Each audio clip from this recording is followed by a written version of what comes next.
John, coming. John is sick still. Is still sick in the home. So, Commissioners, your meeting is live. Welcome to January 12th meeting, Raleigh County Commission. Please stand and join in the pledge of allegiance. Right to Allegiance to the flag of the United States of America and to the republic for which it stands, one nation, under God, indivisible, with liberty and justice for all.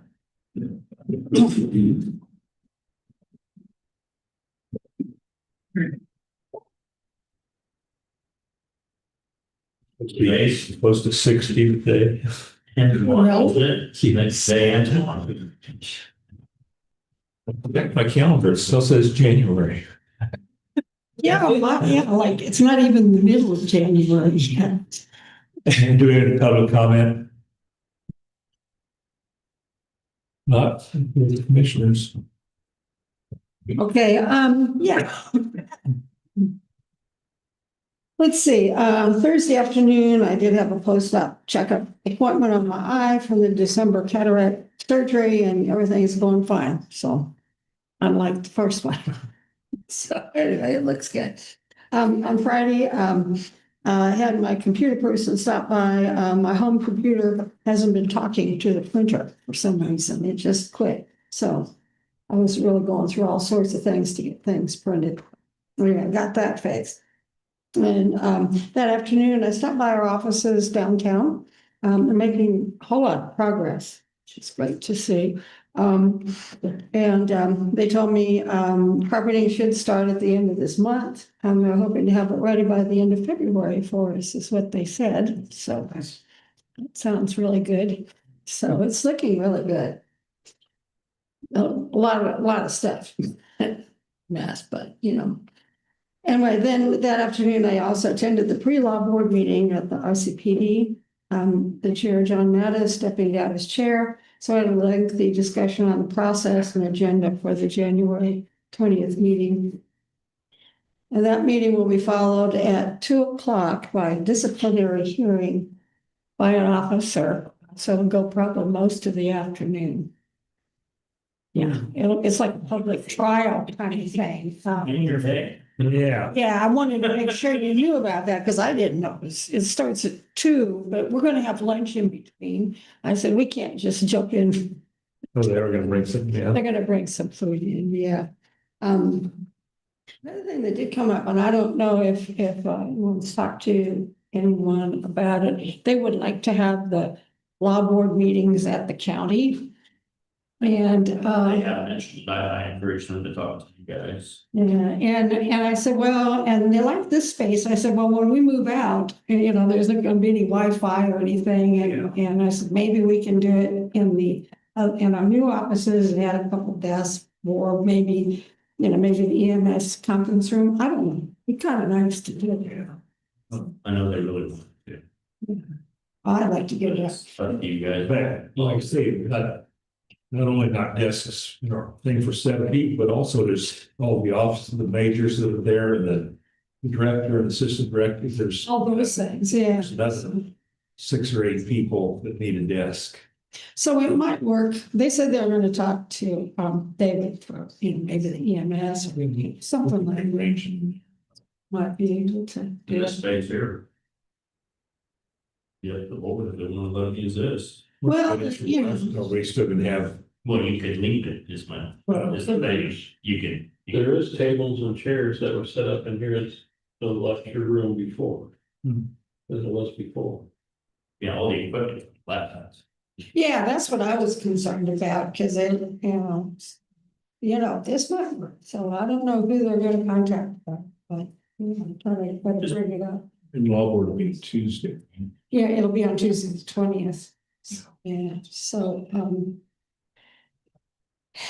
anyway, so something to think about. Yeah, no, I'm director, I think staff, the, one of you guys.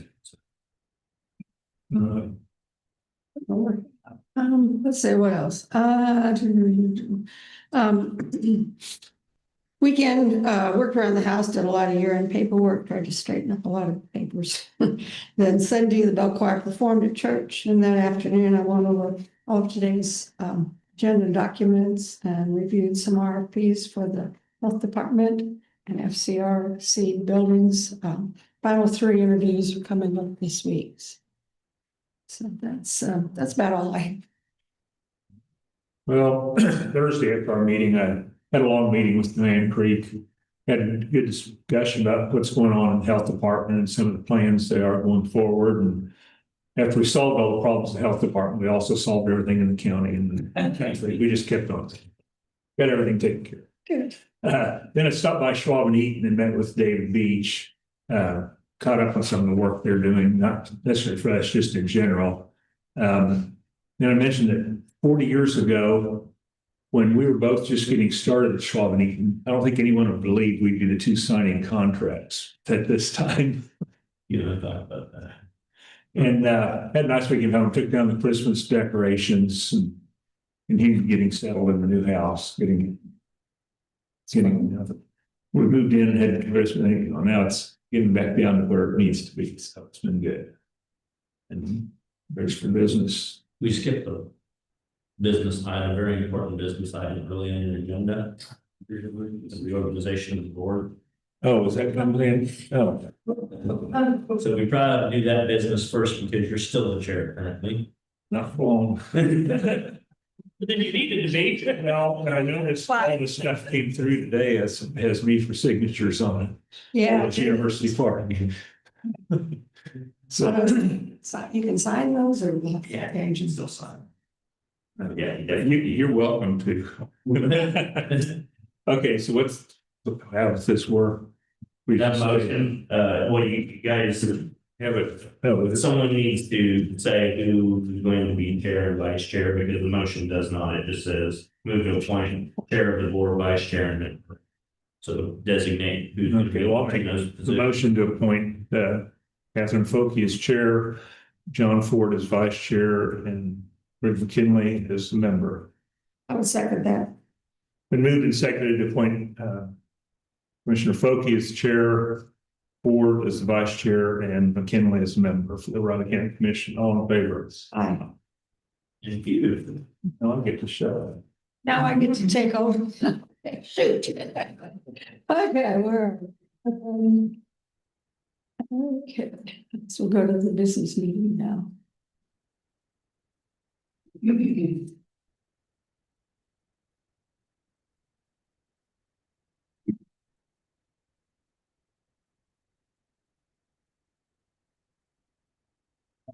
Well, next we have, extension contract with, Raleigh County Grounds Maintenance with Rothwell. Do we have any discussion on that? Anyway, I move to approve the extension contract with Rockwell Landscaping for Raleigh County grounds maintenance. I would second that. It's been moved and seconded to approve the extension of the contract with Rothwell Landscape for 2026. All in favor? Aye. Chair, please sign. Excuse me. Was it me or have we got? It's Greg. Okay. See, you don't get out of it totally. I mean, I'll sign it. All these documents were prepared well ahead, I'm sure. So what do you want me to? I just want to holler about it though. You can have to do it, he can sign them, you can sign them across out his wing, bring your. Do that. You just sign, saying you do that. Okay. Yeah.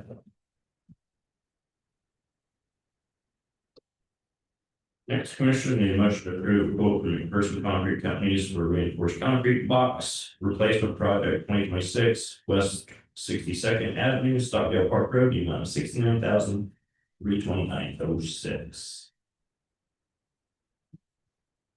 Move to approve the quote from the Person Concrete for the reinforced concrete box replacement project for 2026 in the amount of $69,329.06. And second that. It's been moved and seconded to approve the quote from First Concrete Companies, a reinforced concrete box replacement projects for 2026 in the amount of $69,329.06. All in favor? Aye. Aye. Next, commission need a motion to approve temporary construction and permanent travel and permanent sanitary sewer easements for the construction of University Park wastewater treatment units.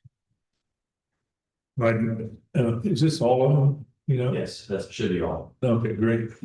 Move to approve the temporary construction, permanent travel, permanent sanitary sewer easements for the construction of the University Park wastewater treatment units. I would second that. It's been moved and seconded to approve the temporary construction, permanent travel, well, wait a minute. Yeah, temporary construction, permanent travel, and permanent sanitary easements for the construction of the University Park wastewater treatment lagoons. All in favor? Aye. Aye. Please sign. Okay. I'll just sign these and send it right. That's fine. Yeah.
That's a lot.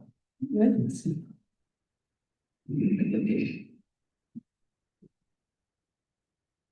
We're gonna have to do all these for Keats too. There's a lot of those. That may take a whole morning to do all of those.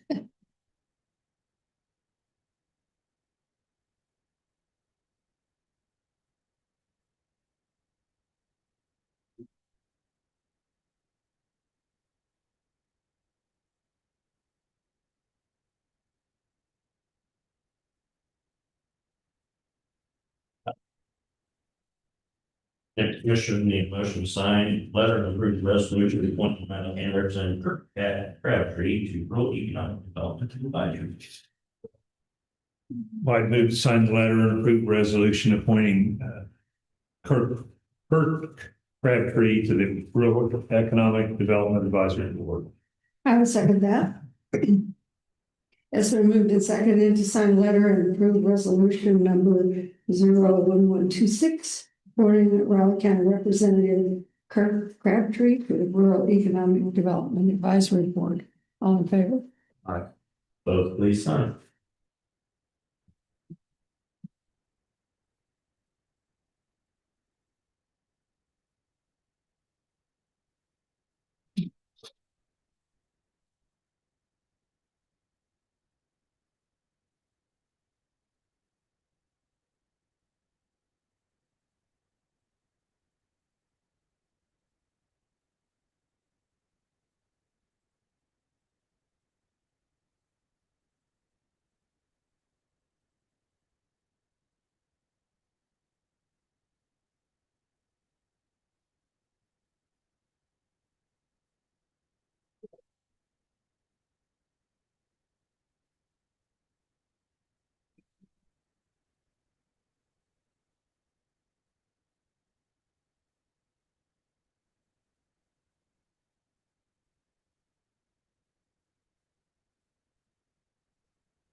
Move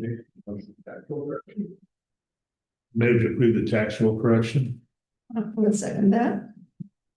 It's been moved and seconded to approve the tax roll correction as presented. All in favor? Please sign.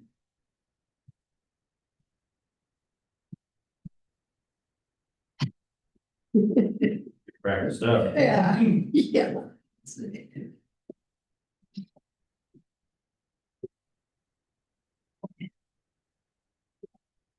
signature.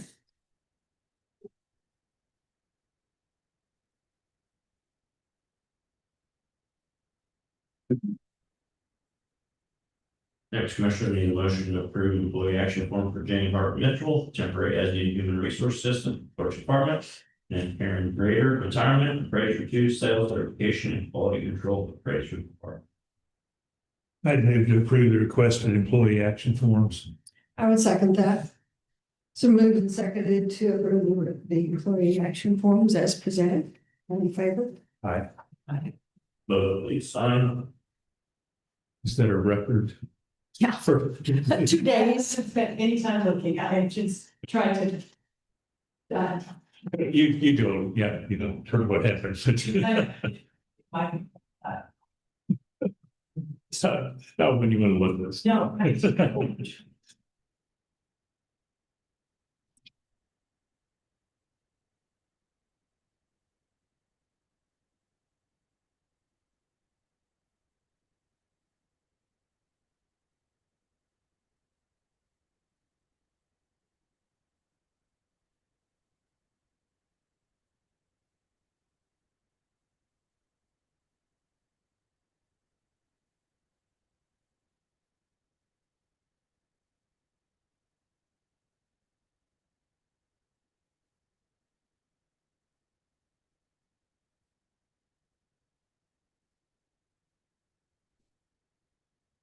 Okay, that's Commissioners.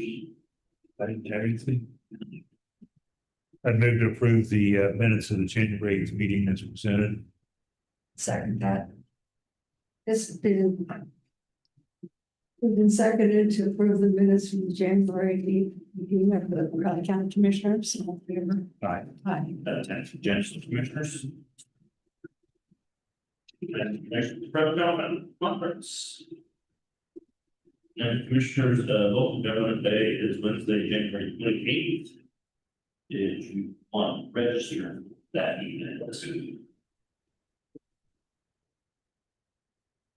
Where is that should be? yeah.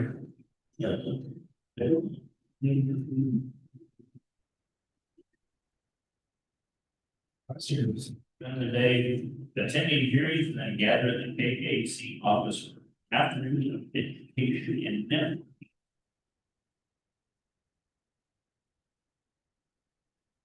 They will include the reception of legislators in the beginning and speaking.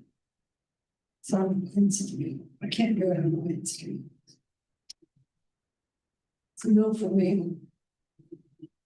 No. Choir and all sorts of stuff on Wednesday.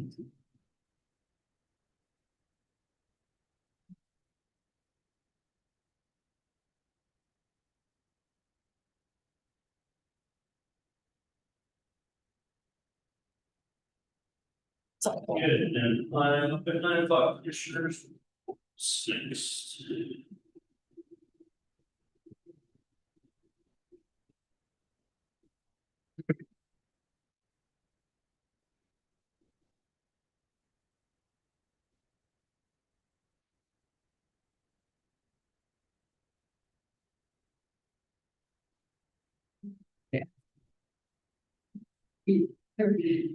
Over the offices over there, they're kind of questioning what to do with that old executive room. We had all the servers in it. Servers aren't coming back into that room. So do we want to have that as the executive session room? That's what it used to be used as. I'd make everybody leave their chairs. We can do that, but there's some cabinets in there that are old and geeky looking. Yeah, there's, Do that, maybe. I don't know if there's anything in there. Now, it seems servers can be there until they move. They aren't there now, but Maybe John has plans. Not sure, they're not in there now. Well. They're not, I think they said. yeah, they aren't there now. it was the equipment to run the audio vision stuff in the room. Commission chambers. So it's, Servers in this server connected to audio vision stuff, and some of that, like the microphones and seating stuff will Stay, so it's gonna be used to. Well, I didn't know, and he asked me that, and I said, well, I don't think those two big ugly cabinets could go somewhere. There's nothing in them. He said. What's that? I think some of them said you wanted to keep the name stored. Oh, Cindy keeps stuff in there. For that long. Okay, well, and then there was that other cabinet, we had a printer. On it. I don't know if we might want to move the printer in there, so the other rooms. Well, and the thing is too, there's that other room right when you come down the hallway of the commission chambers. I think some of the custodial staff used it for a break or whatever, but there's a break up on the second floor. The equipment could move down to that room. I mean, that's a wiring issue for Corey, but that room is never used. There's one whole office size room that can be used to hold equipment. There's no windows in it because it's not really conducive for an office. So that would open up room in that executive session room, for the lack of a better. We ever need it for any kind of staff. So that's another thought. That's a very underutilized room. Yeah, and it's really a big room now that all those chairs are out. Mhm. Yeah, chairs, and don't use it for equipment. Yeah, forget chairs. It used to have a copier in there too years ago, and so, yeah. It would make it more better than it is anyway. Nice room. It's got windows in it. Yeah, If it's opened up, link them chairs and. Absolutely correct. Now, it's very good. My opinion, yeah, because they were asking me when I was over there, and I said, well, let me talk about it, see what you want to do with them. Might want to go over and take a look at it. So it sounds good. Since you're about. Yeah, it's big when you go in there as well. Cabinet. Yeah, there's Even two. they cabinets. Smile. Someday.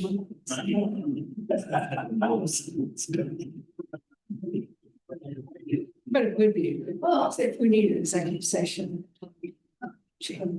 Well, that's true. It's cabinets. Right, we can stay in there. It's just some of us like here. It's just. Yeah. We've been there. Yeah.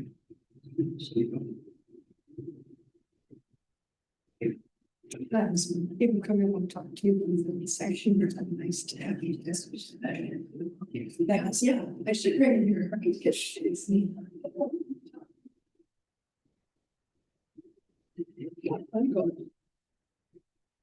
I've been.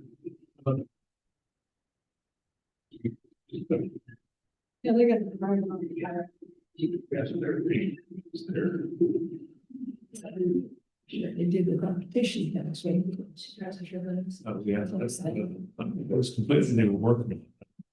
Yeah, yes, then, they got the lights ready then. Oh, right. They haven't done yet. They have all this stuff ready, and we're not just busy. Hello, basically, it's about receiving. Question about the all. Yeah, look at that. Right here. Okay. Yeah, there's some, innovations there. It's actually similar.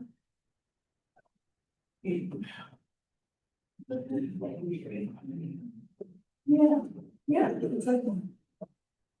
Driving no cars. That's okay, that's yeah, I'm not gonna fix it. So, you can change the page.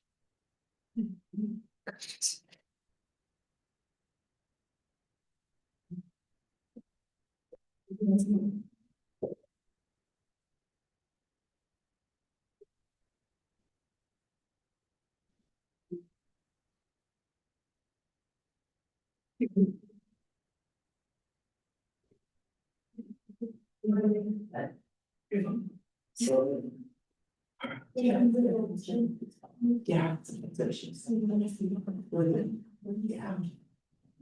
I'll be here. See you later.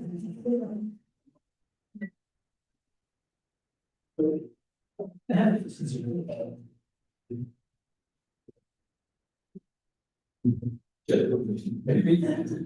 you on the judicial selection committee? Some on the FCRC one, maybe John's, if we can have somebody. I don't know who chooses it. Yeah. Probably on this back. Sort of selected. Yeah, well, I'm getting these. FCRC. Yeah, because it says. So is that something you guys want John to work on? That room, making that one executive session room with Corey on moving any equipment or supplies that need over that other. Yeah, Yeah, see what. you know, it's. Good. Because they were getting to the point where they needed an answer, so. Say, talk to Corey and see whether that works or not for him. He's gone this week. Uh, Talk to Chris, should I talk to him? for somebody, yeah.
Okay.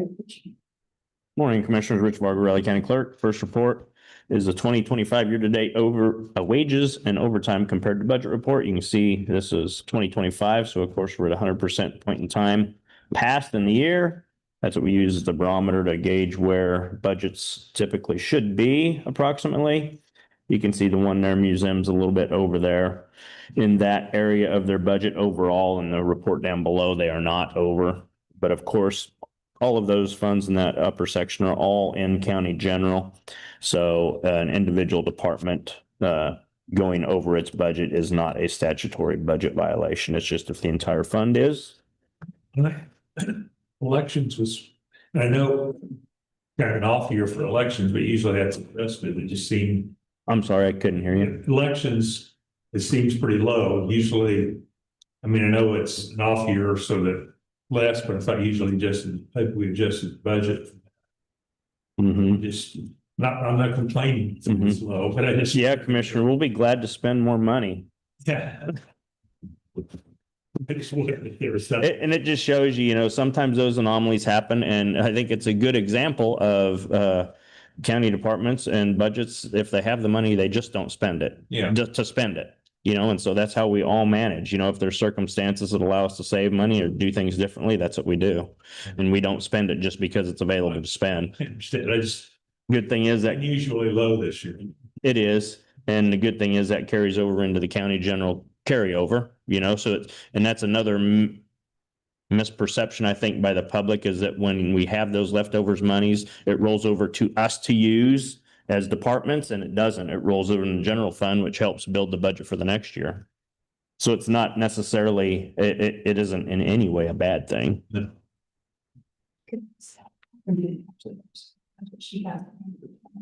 Yeah, I do, yeah. It's not in our budget, but she. Any other questions? Okay.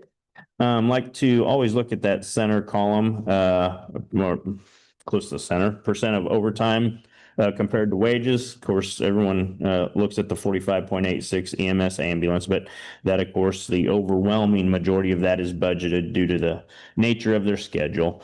No huge concerns here right now. Any questions on that first page? Any other questions on that first page, Commissioners? Next report, just a little bit more detailed breakout per department of regular salaries and overtime and seasonal and as needed positions. Any questions on those, Commissioners? Next report, 2025 year-to-date budget activity. Mouse that. There we go. You can see those highlighted in the blue. Those are the ones that did exceed 100%. These, of course, in the general fund, we don't do a budget amendment on those departments because they're not a statutory budget violation. Once again, emergency management received a grant as well, is why that one's higher. So there's no concerns here. And all these numbers on this report are the originally budgeted numbers. That's why on the next page, you'll see some of those are still highlighted in the blue. We did not put the amended amounts in that would have kept them. We stick with this report consistently through the year. That way, it's easier for people to follow that was the originally budgeted amounts. I'd like to point out the county general, which is there towards the bottom, atypically low at 30.74%, which is how it should be since it has the budget stabilization in there, which of course, we don't want to have to touch that budget stabilization because that means there's been some sort of disaster most likely. Any questions on that first page, Commissioners? Next page, those are the ones that are highlighted in the blue. Of course, Brittany presented that budget amendment for the commissioners to make all of those stay within the budget. That way there's no statutory budget violations. And so all of those have been taken care of. Any questions on this page? Next page, these are all enterprise funds, special benefit districts. There are no ad valorem tax dollars used in any of these funds. They're all user fees and or taxes paid by individuals that live in and or own properties in those jurisdictions. Any questions on those? Okay. Next is the 2024 to 25 comparison. And just what Commissioner McKinley brought up on the elections being atypically low, and elections is a prime example of a good reason, especially with different election cycles on 24 to 25 is a good snapshot comparison, but it's not an apples to apples, even in someone like Public Works. You know, they could have something way different from one year to the next. So commissioners wanted it to just keep an eye on to see how much expenditures were spent differently from one year to the next, but it's not always an apples to apples comparison. It's just a snapshot. Any questions on any of those? Next report's a little bit more detailed breakout of county general, personnel, contractual commodities, and miscellaneous budget stabilizations, what I referred to earlier. On why that one is atypically low at 30.86%. Personnel, there are no regular personnel that get paid out of here. That is just a separation of service pay for all departments. And of course, we always just estimate based on previous years and or if staff has been notified that someone's going to retire, we use that as part of the calculation if we can get that much advance notice. A lot of times we do not. Any questions on that? Next report's year-to-date budget expenditures on RCPD. I like this next report a little bit better. It's a good snapshot of comparatively years 2021 through 2025. I wish I could tell you I had any good news on this report. It just continues to go up, commissioners. The physician are just getting astronomical. As you can tell, building maintenance is going up. It's a large facility. They've been pretty low for a number of years now. So there's going to be times with a facility that large that you're going to have increased maintenance costs. Something we never used to have was inmate housing, commissioners. You see where that number's at? I don't have good news for you for next year's budget on RCPD law enforcement either. Statutorily, we have to pay for it. All of these costs, commissioners, building wise, inmate medically wise, we are 100% responsible for. There's no other public entity that shares in that cost. So when it comes about, whether we have it budgeted or not, we have to pay for it. So do anticipate a budget amendment on this fund for next year, for sure. And sorry, commissioners, but we have to mention it from time to time. And Anna has left and everyone wants taxes low and stay within R&R. R&R is simply a fabricated system by the legislature that really means nothing. Unfortunately, you as commissioners feel pressure to stay close to that. You shouldn't.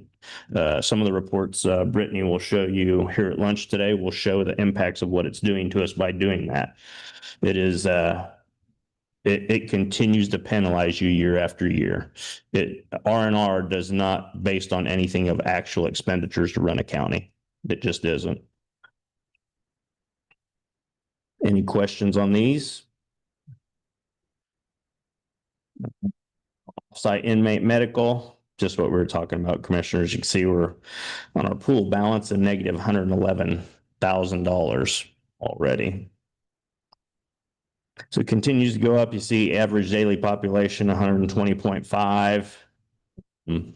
Very concerning at some point in time. And I know you guys are on the law board and you hear about it, facilities needs there. Once again, that facilities needs will be 100% borne by Riley County. It's the county commission's responsibility to address those concerns.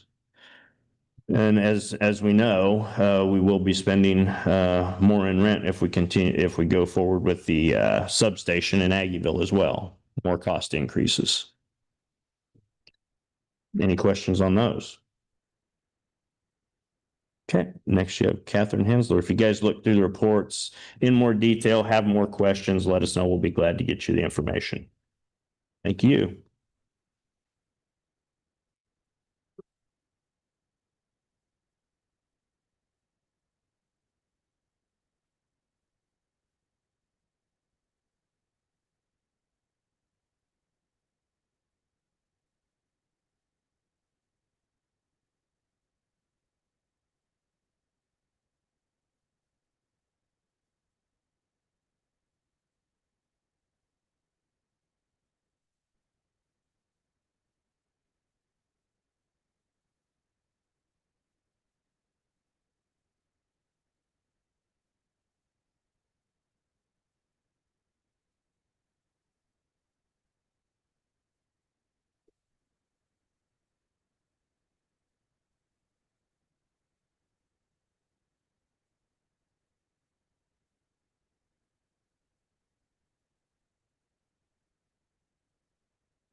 Maybe you know, because you work on houses, but if you purchased a water heater.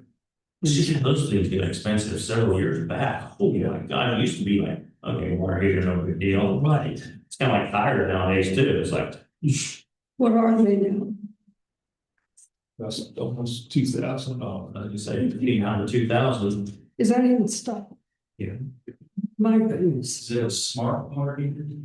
No, don't get one of those. I've got one of those and I hate it. Yeah. You know, the on-demand.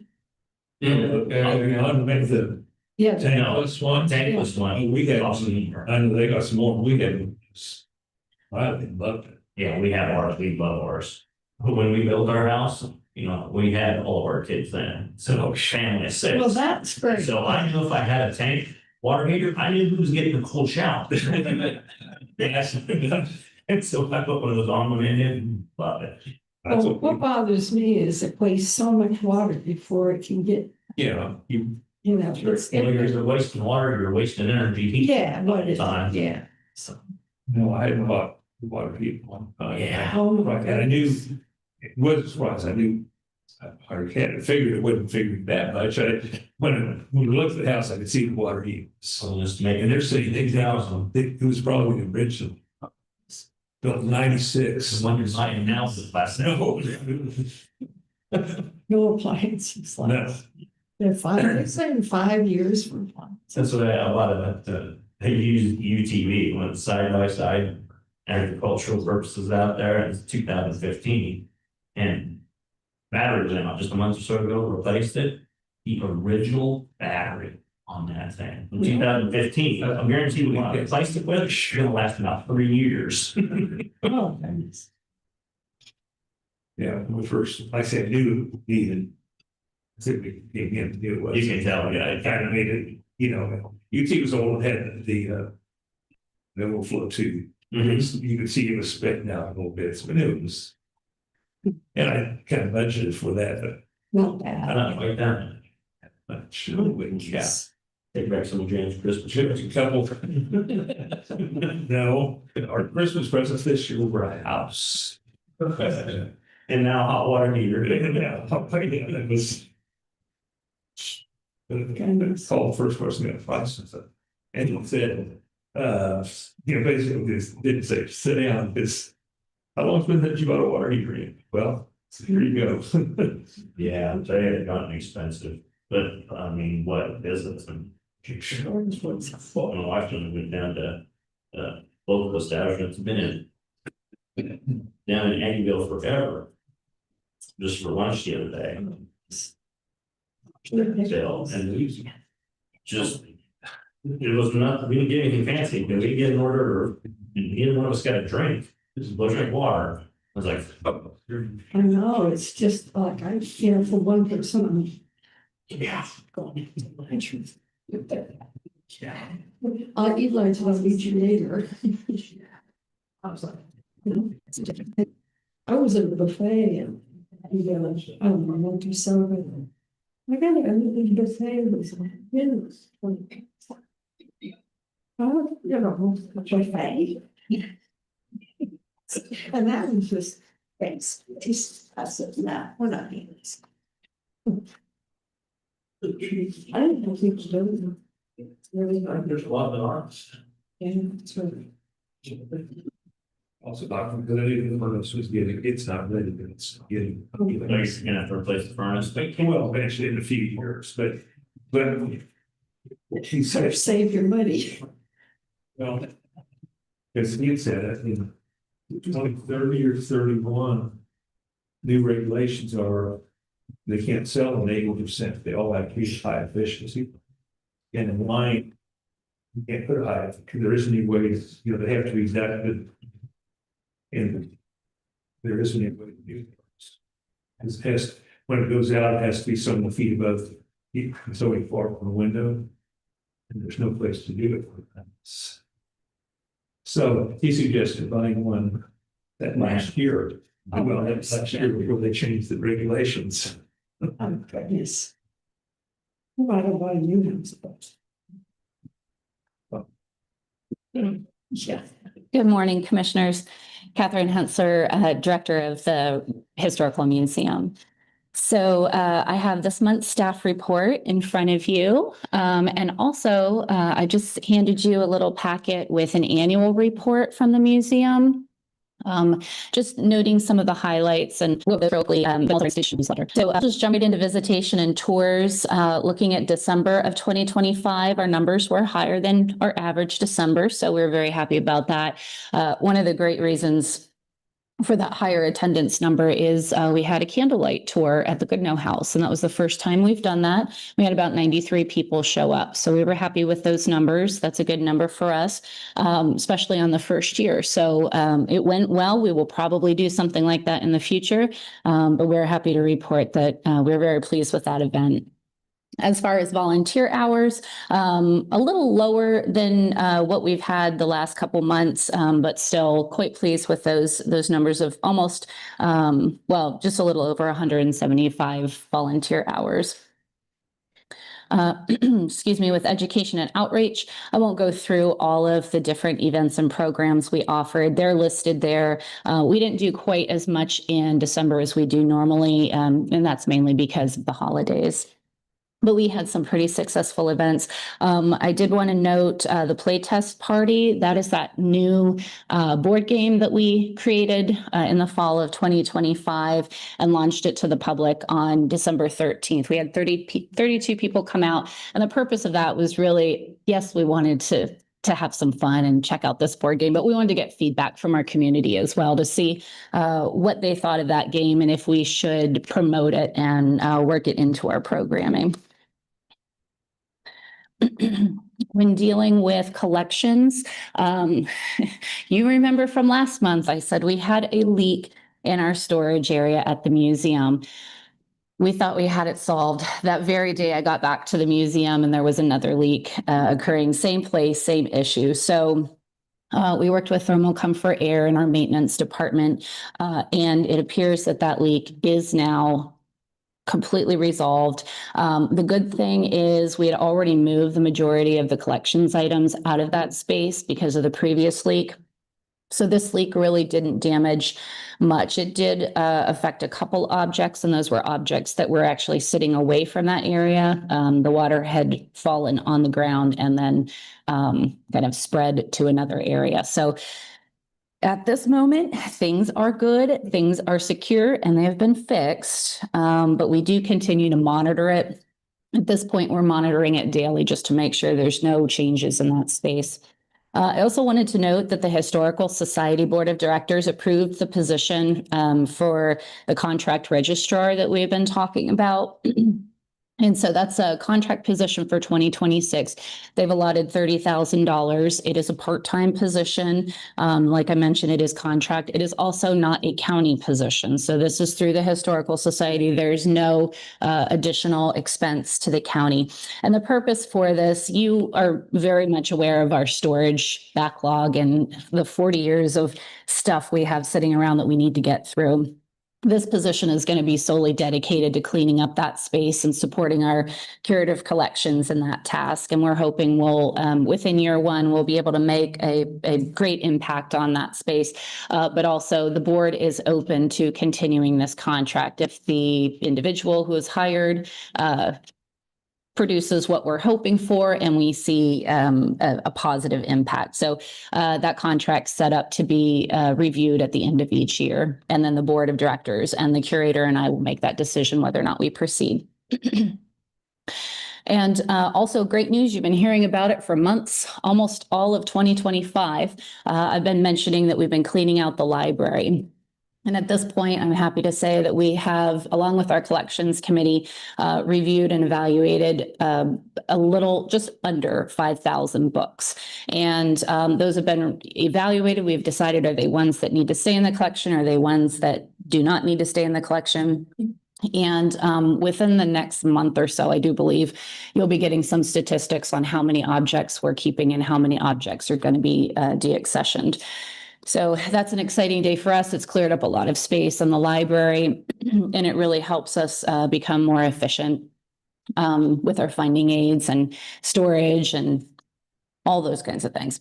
So collections numbers in the month of December, we brought in 3 individual donations. In those 3 individual donations, there were a total of 27 objects donated, and we were also able to process 27 backlog objects last month. Archives and library, we had a total of 11 interactions. You'll see how we break those down, internal, external research requests, and appointments, and then photo permission requests. It's a little lower than our average, but again, holidays tend to shift our numbers slightly. Concerning building and grounds, I am also happy to report that we had a break of the cold weather for a couple weeks in December, and Prairie Stone was able to reach out to us and get that landscaping done that we had agreed to back in July. So that has been completed. Now it's hard when landscape gets installed in December because it does not look beautiful yet. It's still a huge improvement to what we had out there, but we'll start seeing the plants coming up in the spring. So huge thank you to Prairie Stone. You probably remember that they're donating the design services and the installation. And then we received a grant through the Historical Society in early 2025, and they have designated that to pay for the plant. So again, no expenses have been charged to the county. This has all been either donation, in kind, or the Historical Society allowed us to use that grant. So we're very excited and wanted to thank Prairie Stone, along with a couple county staff people who assisted us. So David Willis of the Parks Division has come out and helped us just understand a little bit more about landscaping and what needs to go where. And he helped us greatly, along with Greg Stone, who was actually the one who connected us with Prairie Stone. And then Prairie Stone's intern, her name was Annabelle. She did a wonderful job in the design. And again, like I said, while it's winter, it's hard to see its real beauty right now. It's going to be gorgeous in the spring. So thanks to everybody who participated. I don't have any official staff report, but I did want to note that we do have 2 new interns that'll be beginning their internships in January. Right now, we're just waiting on background screenings. The Historical Society has now officially signed a contract for the Wolf Photography Studio exterior restoration and the Wolf House porch. That has gone to Riley Construction, and the work will begin shortly. We're just waiting on a couple little administrative and logistical things to take place. And then just a reminder that this is a Historical Society property. It's not a county property, and no county funding will be going towards this project. It is fully funded by the Historical Society. We did indicate, we noticed some issues with the chinking in the walls of the Pioneer Log Cabin in December, and this was reported to the Preservation Committee on December 5th. The committee will be seeking bids for these repairs. We do think it's a little more intensive than just the chinking. It looks like there's some structural shifting. And so what the society is planning on doing is bringing out a structural engineer first before worrying about just patching chinking. So again, this is a Historical Society property, and will be managed, the repairs will be managed by the society. They're also still currently interviewing candidates for the society administrator position. We're hoping to have those interviews wrapped up within the next 2 weeks. We've received a number of qualified applications, and we will keep the job open until it's filled. And again, this is a Historical Society position. It's not something that the county gets involved in, and doesn't fund it either. It's all society funded. So let's scroll down real quickly to this annual report. These are some exciting numbers and successes that I wanted to share with you, which occurred over the course of the last year. So we have had record attendance this past year at 17,166 individuals who have attended our events or programs, the museum, the Goodnow House, and any of the other historic properties. They also include outreach. So if we went out to programs or out to festivals and interacted, this includes those numbers as well. We offered 49 unique educational programs programs in 2025. And I have to say, we're exhausted. We are not going to meet that goal this year. In fact, we've set our goal a little bit lower. We're really pleased to go out into the community and offer all of those programs, but that was a lot for my team and I. So this year, we really are going to be focusing on improving things at the museum. That includes cleanup and storage and those types of things. We're still going to continue with programs, but not quite as many as we did last year. It was fun, but we need a break. We also opened all new permanent exhibits in February of 2025, and they still look new, so we don't have to do anything to them, at least for a couple of years. I would encourage you, if you haven't been to them, to see them, please come on over. We're still free admission, open to the public. We're open every day of the week except for Monday. We also included in that new exhibit opening a new kid zone. So we've never really had a special area for kids, and we've actually found that it's very popular even for adults. So we're very pleased with that.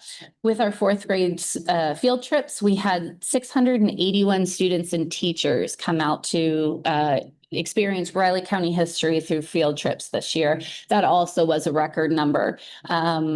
Also record number for volunteer hours. We had 2,267 volunteer hours logged last year, and that is by 178 volunteers. So we're really growing into a robust volunteer program.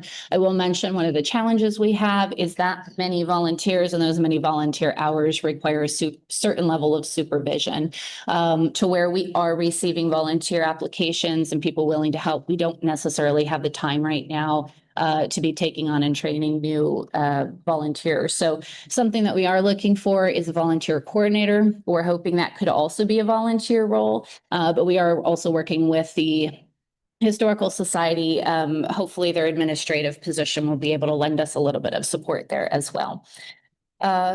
You also are aware that we launched the online photo access platform, which is now, when we first launched it, there was about 12,000 photos that we made available to the public. We're now up to 13,531. So we continue to work on, excuse me, adding those digital images. And this is just, it allows the community access to our photographic collection, which we feel it belongs to the public and they need to have access to it. We offered 8 student internships. We had 122 research requests completed last year. We had 837 historical objects donated. We evaluated nearly 5,000 books from the research library and reorganized them. We renovated and updated the gift shop. And we are right on the edge of launching our new Spanish tour of the Goodnoe House.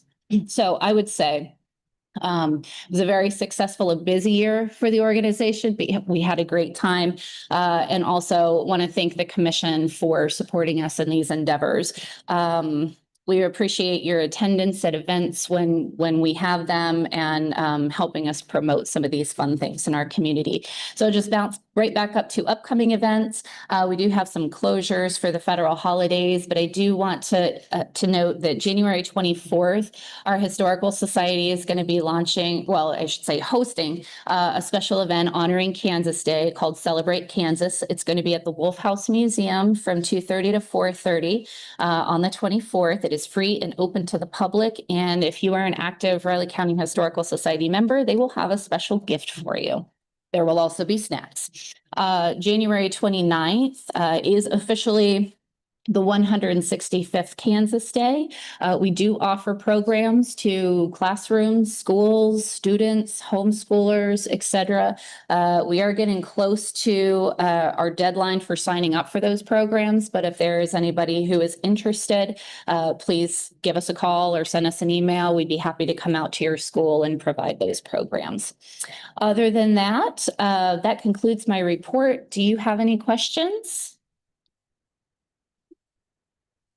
Okay, thank you very much.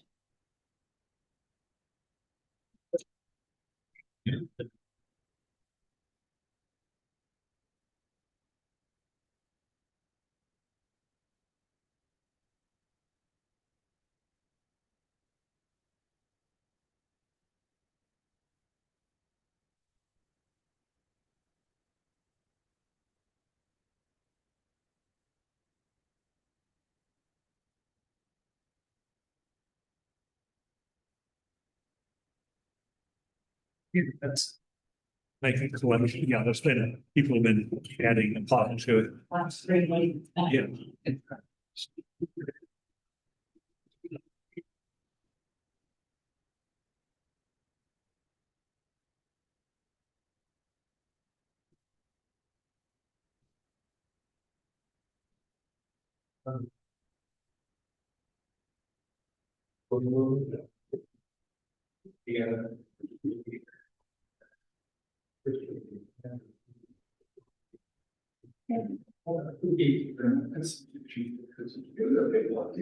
You might not have schools, you're almost. Oh,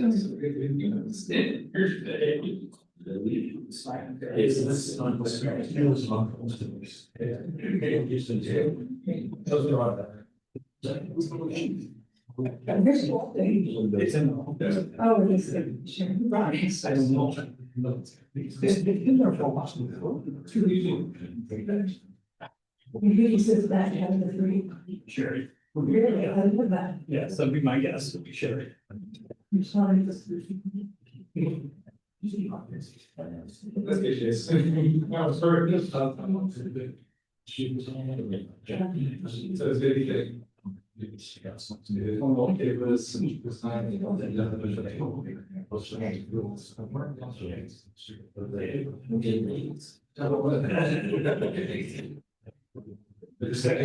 very important to see it. Yeah. Sure.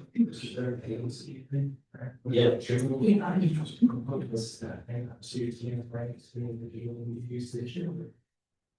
Right into it's really safe. Yes, I said, oh, yes, I'm sure there's a last. They say, oh, it's supposed to go. Really also.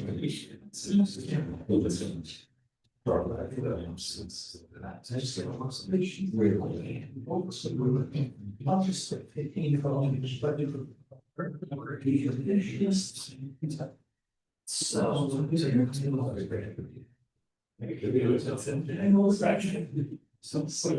tell them to be. Yeah. Oh, yeah. You may get it. Right? Yeah. It was,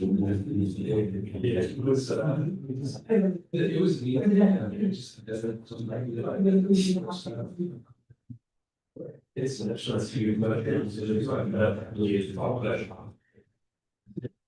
And everyone to do all that. You free to have that in there.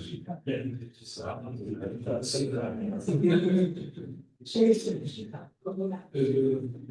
Is that also our visions as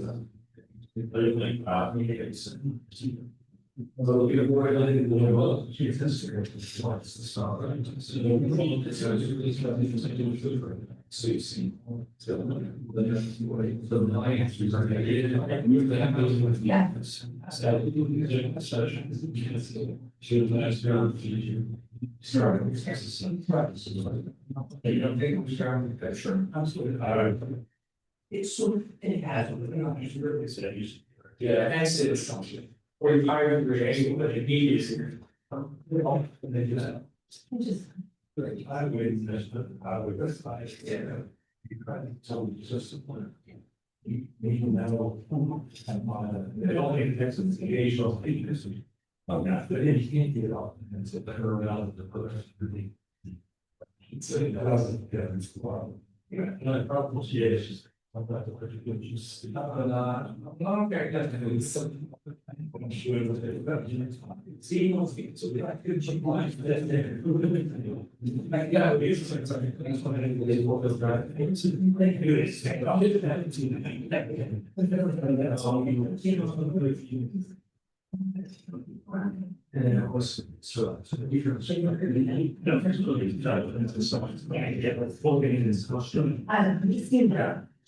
when I was getting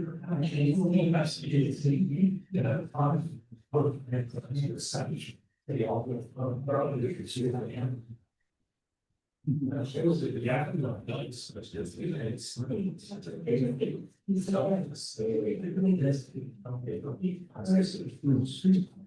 that's the one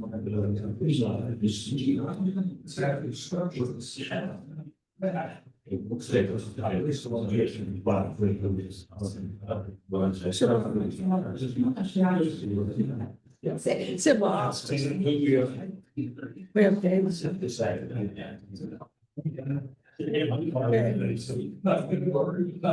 David, are you about ready? David, are you ready? Are you ready, guys? David, you're up.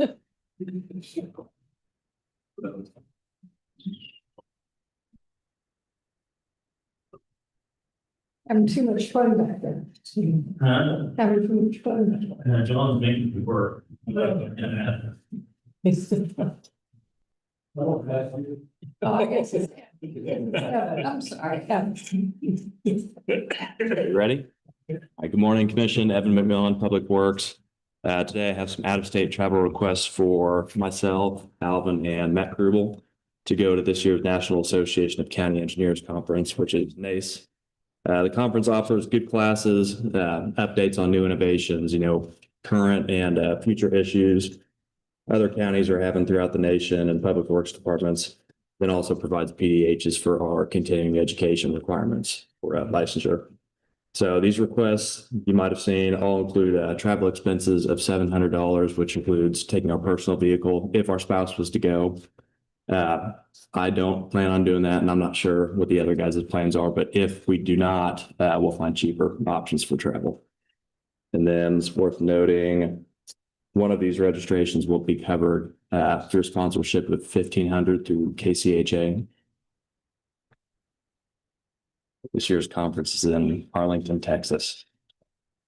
Should be a good one. What private vehicles down there, if there's, I'm sorry. you're planning to take private vehicles as opposed to county? If we're taking our spouse, yes. I don't plan on doing that, so I'll probably take a county vehicle or maybe book a cheaper flight.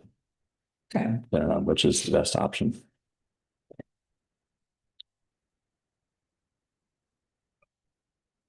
What? I move to approve the out-of-state travel request to the National County Engineers Conference in Arlington. I would second that. It's been moved and seconded to approve the out-of-state travel requests for the 26th National Association of County Engineers Conference in Arlington, Texas. All in favor? Aye. Thank you. Senator, sign that. Oh, okay. You should be able to do that.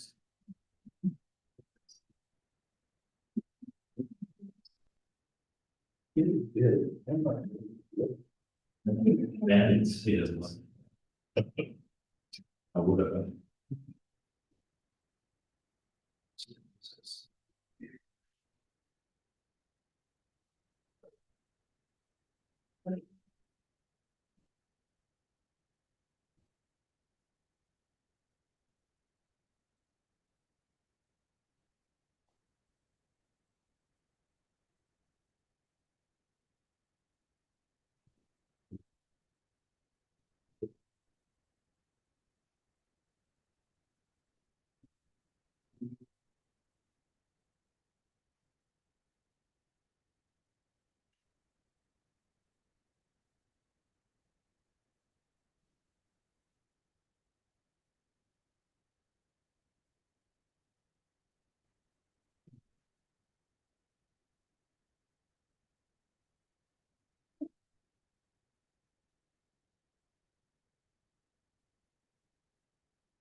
Nothing slower than watch clock.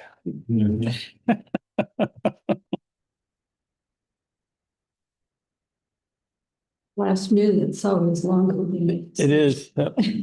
They say a watched pot never boils, but a watched pot never burns.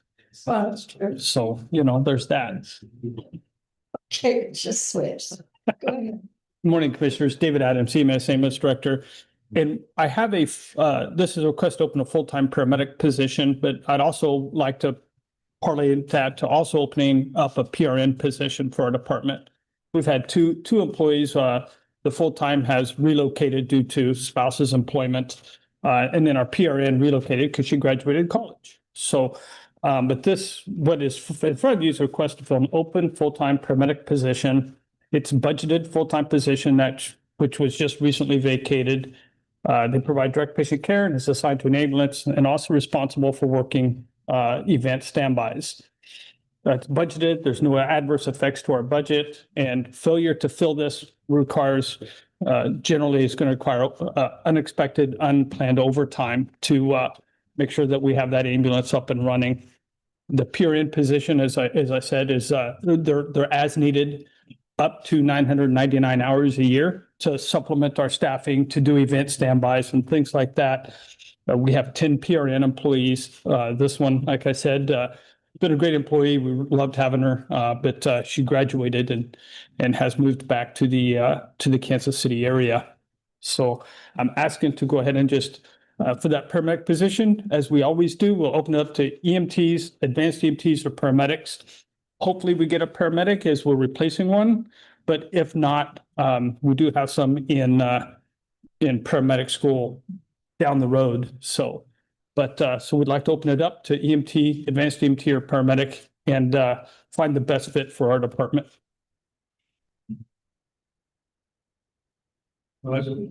Yes. I'm sorry, David, but when you put two pieces together, I just want to make sure HR knows what to do. So are you approving only this full-time paramedic position, or are you also approving the PRN position? I didn't put a gold sheet in there, but I could bring it. I wrote that down for my motion. Okay, so you're going to approve both of those, and then I will just bring that position action form for the next business meeting. Okay. Okay, thank you, Thank sir.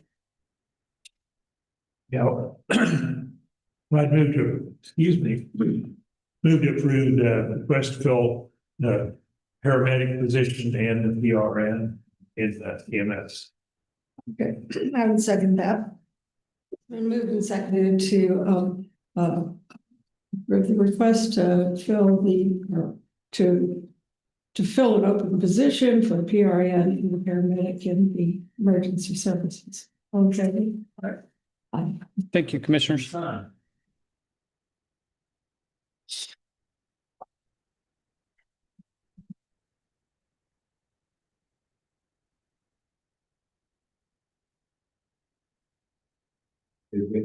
I did.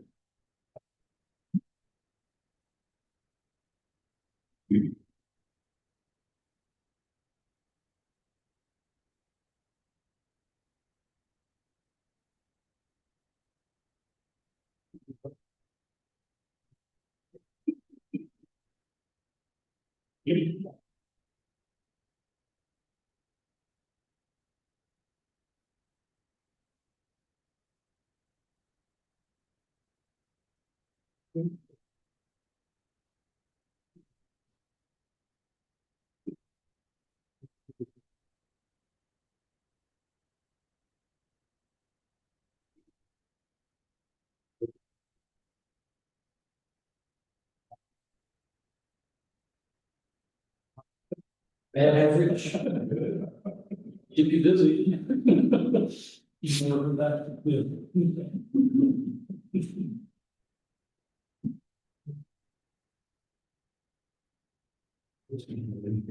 Yeah.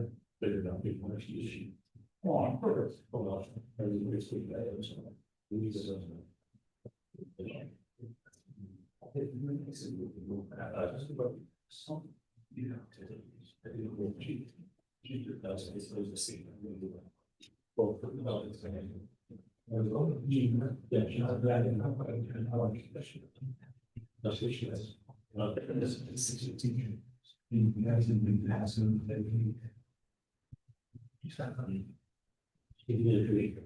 No, something has to be done.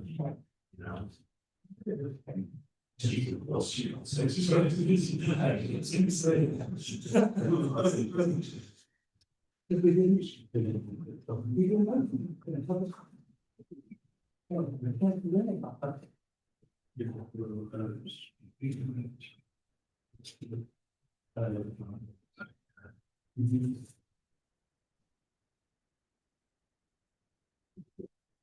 Signs go up. Yeah. Oh. In your office.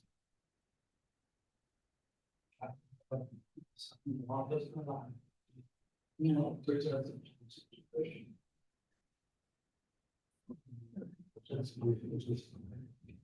It's with the education, which the facility.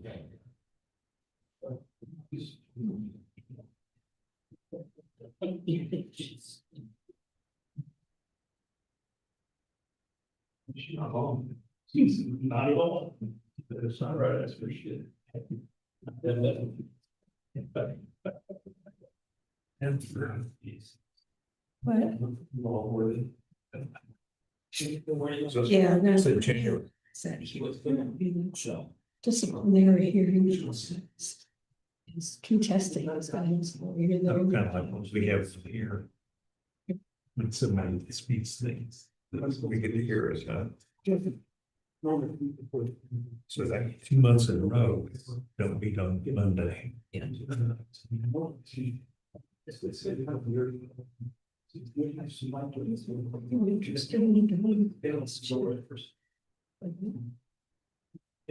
I guess. Well, We need someone. I think you should watch it. Matt is stepping in. He said, just after he says, pay attention. He doesn't, he said, just be. So I should do it. It's like you're. So you did a chairman, but so that we sitting in Canton without you. Apparently not. So. Yeah.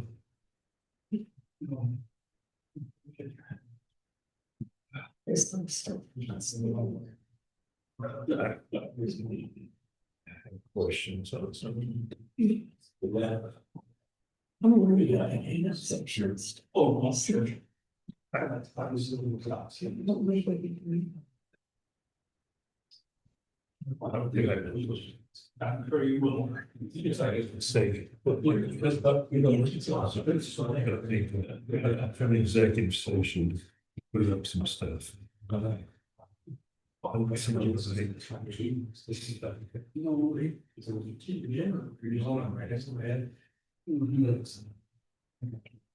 fair.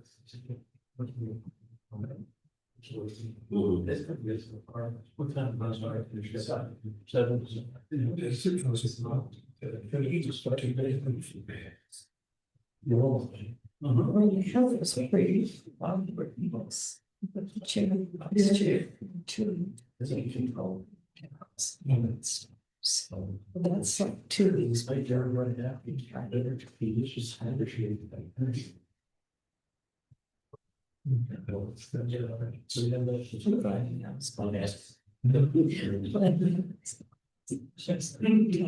yes. As a cruise transfer, so you see, you also enter. There's these. Yeah, tomorrow. September.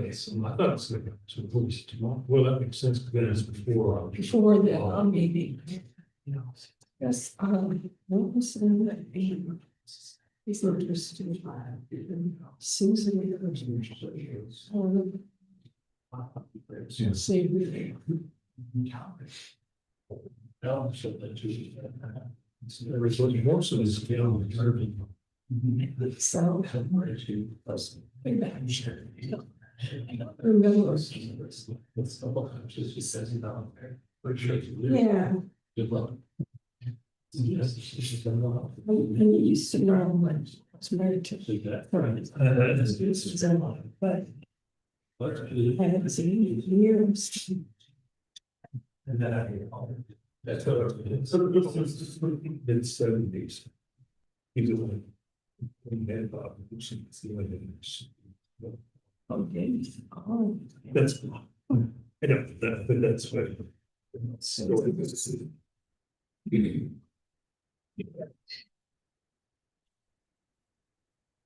The long minute every time. We need to have a big count, we need to have a big countdown on the screen. Yes. There we go. All right. Good morning, Commissioners. Jacob Hanson, Riley County Counselor. For the administrative session, I only have really two topics that I'd like to talk about. And one is just a reminder that we have that Supreme Court hearing within the next 2 weeks, which I'll be, of course, representing us, and that's in that Prairie Wood case. So that'll be live stream if you'd like to see that on YouTube. I anticipate that the arguments will go well. Just a reminder too that, we won on the appellate court level on one of the two issues. And so we're in a good position coming up to the Supreme Court. And I am somewhat confident that we'll be able to prevail at the Supreme Court level as well. But if you guys have any particular questions on that case, I'm happy to talk about them as much as I can here in the public forum. When is that? That would be, let me make sure I know the date, but that is I believe it's the 26th. Yeah, the 26th. 26th, I have it just listed all day. I believe it starts at 9, I want to say, but I'll be there bright and early. But can you just get the online, the Kansas Supreme Court? Yeah. Watch it. It'll be there. It'll be on YouTube. Yeah, I think obviously I'm kind of biased in this, but I find this stuff incredibly interesting, and I think we have a good case. And especially when it comes to this case, we're setting new law, which is really significant in the field, and really kind of helping a lot of other counties and governments around here. And in fact, I've even had conversations with the city of Manhattan attorney because this implicates them very much as well in a lot of what they handle when it comes to protest petitions. So very far reaching, which is neat to be on the good side, if there, I suppose, is a good side, quote unquote. Any other questions on that? Okay. The other topic I just wanted to briefly mention and get the commission's opinion on is, as I had my long drive down to Texas last week, I listened to a lot of things, particularly when it comes to some of our representatives on Cayman or other just public channels that I'm hearing things from. I hear, I don't know if I would say maybe some misunderstandings about certain legislative processes or certain things, especially as far as property tax goes. And what I maybe like to suggest to the commission is that perhaps we can draft a letter that the commission can sign and we can send off to our representatives, just kindly nudging them and showing maybe our understanding of where things are at and why. I would, before I spend any time sitting there drafting that letter, I wanted to get you guys' opinion. Might worth a try. I mean, we didn't ever have our meeting with them. Yeah, the city did, and I guess it was quite interesting. Yes, that is actually one I haven't got to go back and listen to, although I did see some comments. I think most of it, of course, property tax. That's the big thing.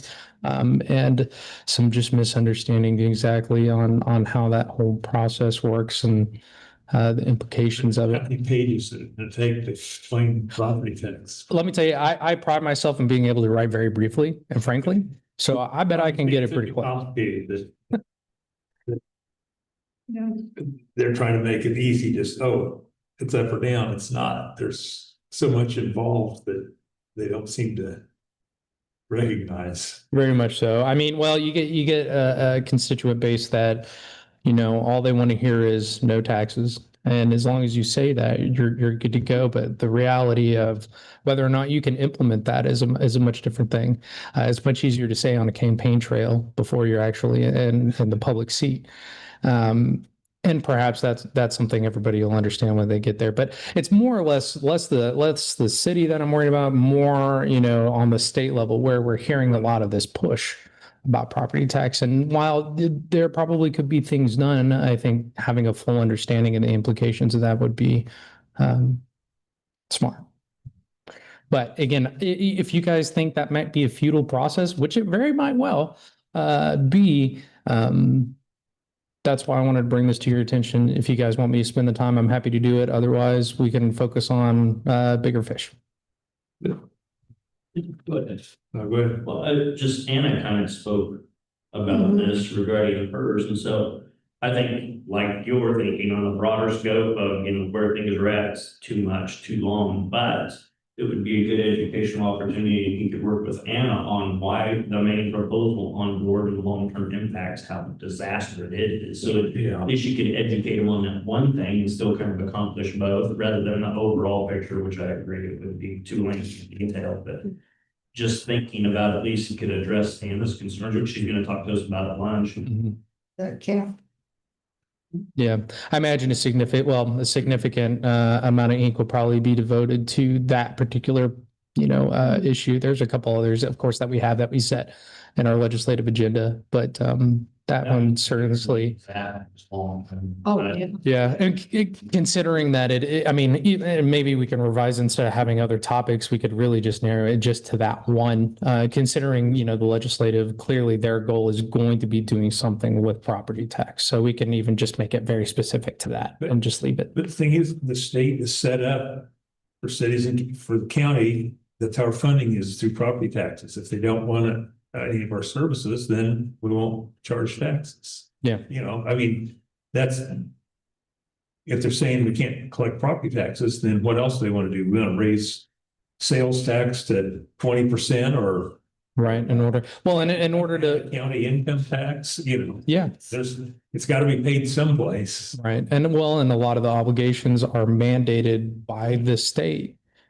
And so we have to meet those services, those requirements, and you're absolutely right. We got to look at somewhere in order to do it. And that's what I would love to be able to help explain to some of these legislators, that just putting a cap on it is likely not to fix No, the issue.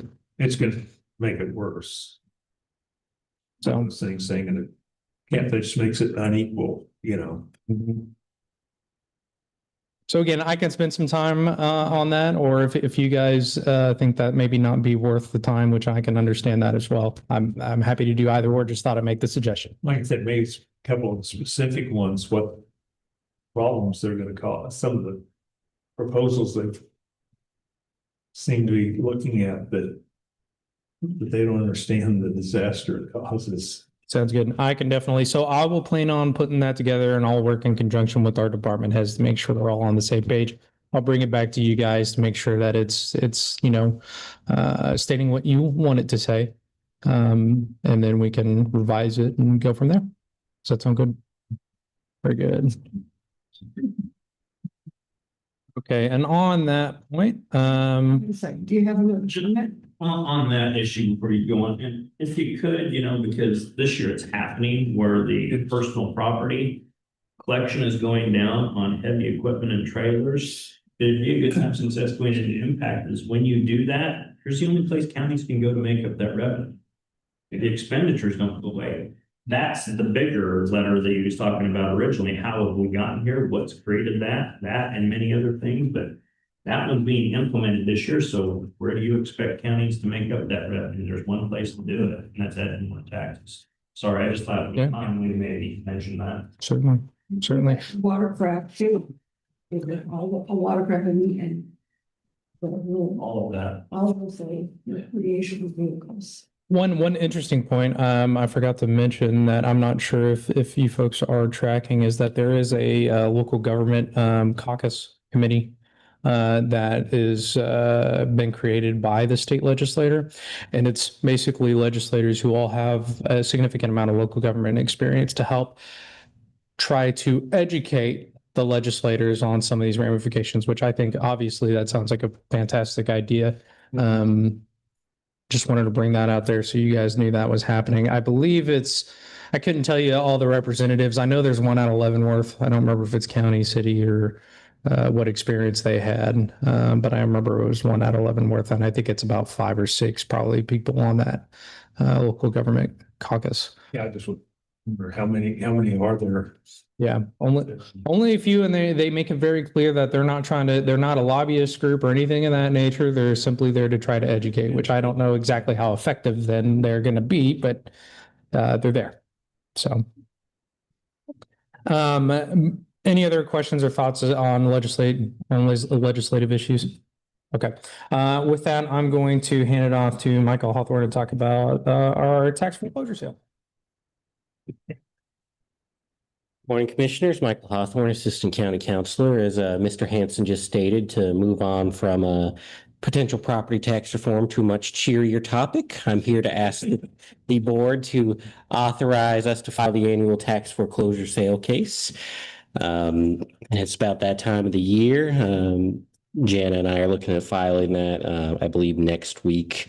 From my understanding, we have a slightly higher number of potential properties in the tax case than usual. But that said, I think it'll be a fun opportunity for me to dip my toes into this interesting area of law. Does the board have any questions?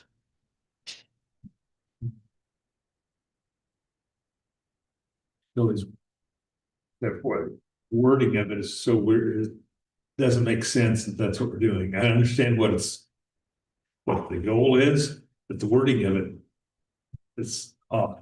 It's a bit old. The bid, because the county is bidding on the. They've already bid it Right. in the process. It's procedurally, the county has to bid in and quote unquote own the property to then do a foreclosure sale on it. Right. We have to own it for 3 years, and we bid in about 3 years ago on each of these properties. So once they had, I think, After the first couple of years. yeah, that's correct. Basically, you could look at it as like, we are certifying that these properties qualify. Well, I know that's what the intent is, but the wording of it doesn't sound like that, but I know that's what it is. Yeah, the wording of the statute is not what I would call user friendly.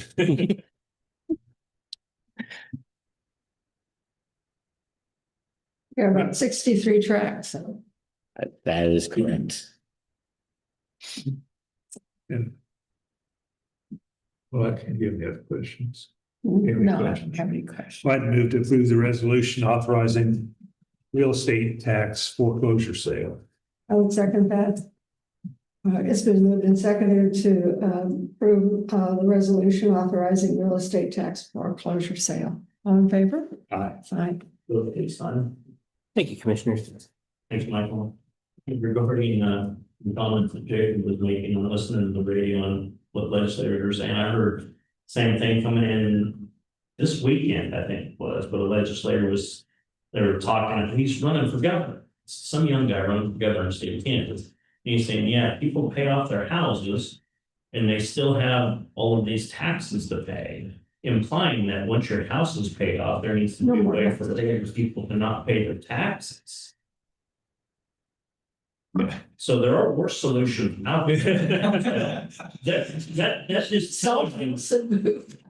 how educated legislators are. I mean, he said to us, like, you have got the kids, and he said, and here's what I get, and I tell people, it's like, it's like you never own your house. And you don't, you're just a temporary tenant. You are just a temporary tenant. You think you own it. Don't pay your taxes for 3 years. You'll see who owns it.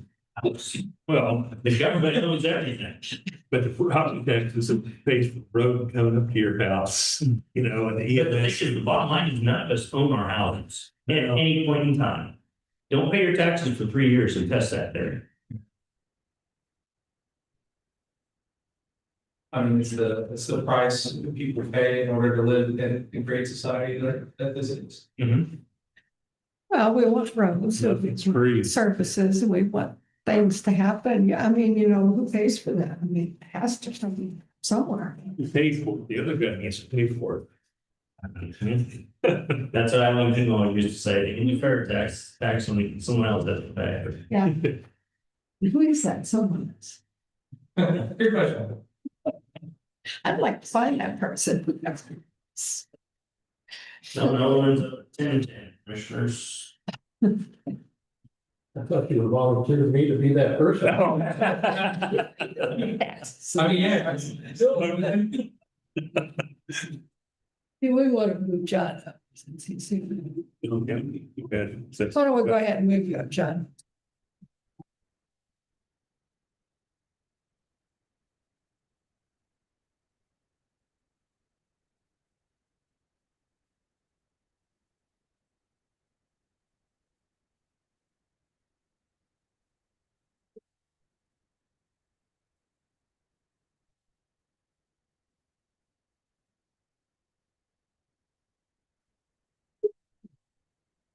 Morning, Commission. John Ellerman, Public Works, with my monthly project update.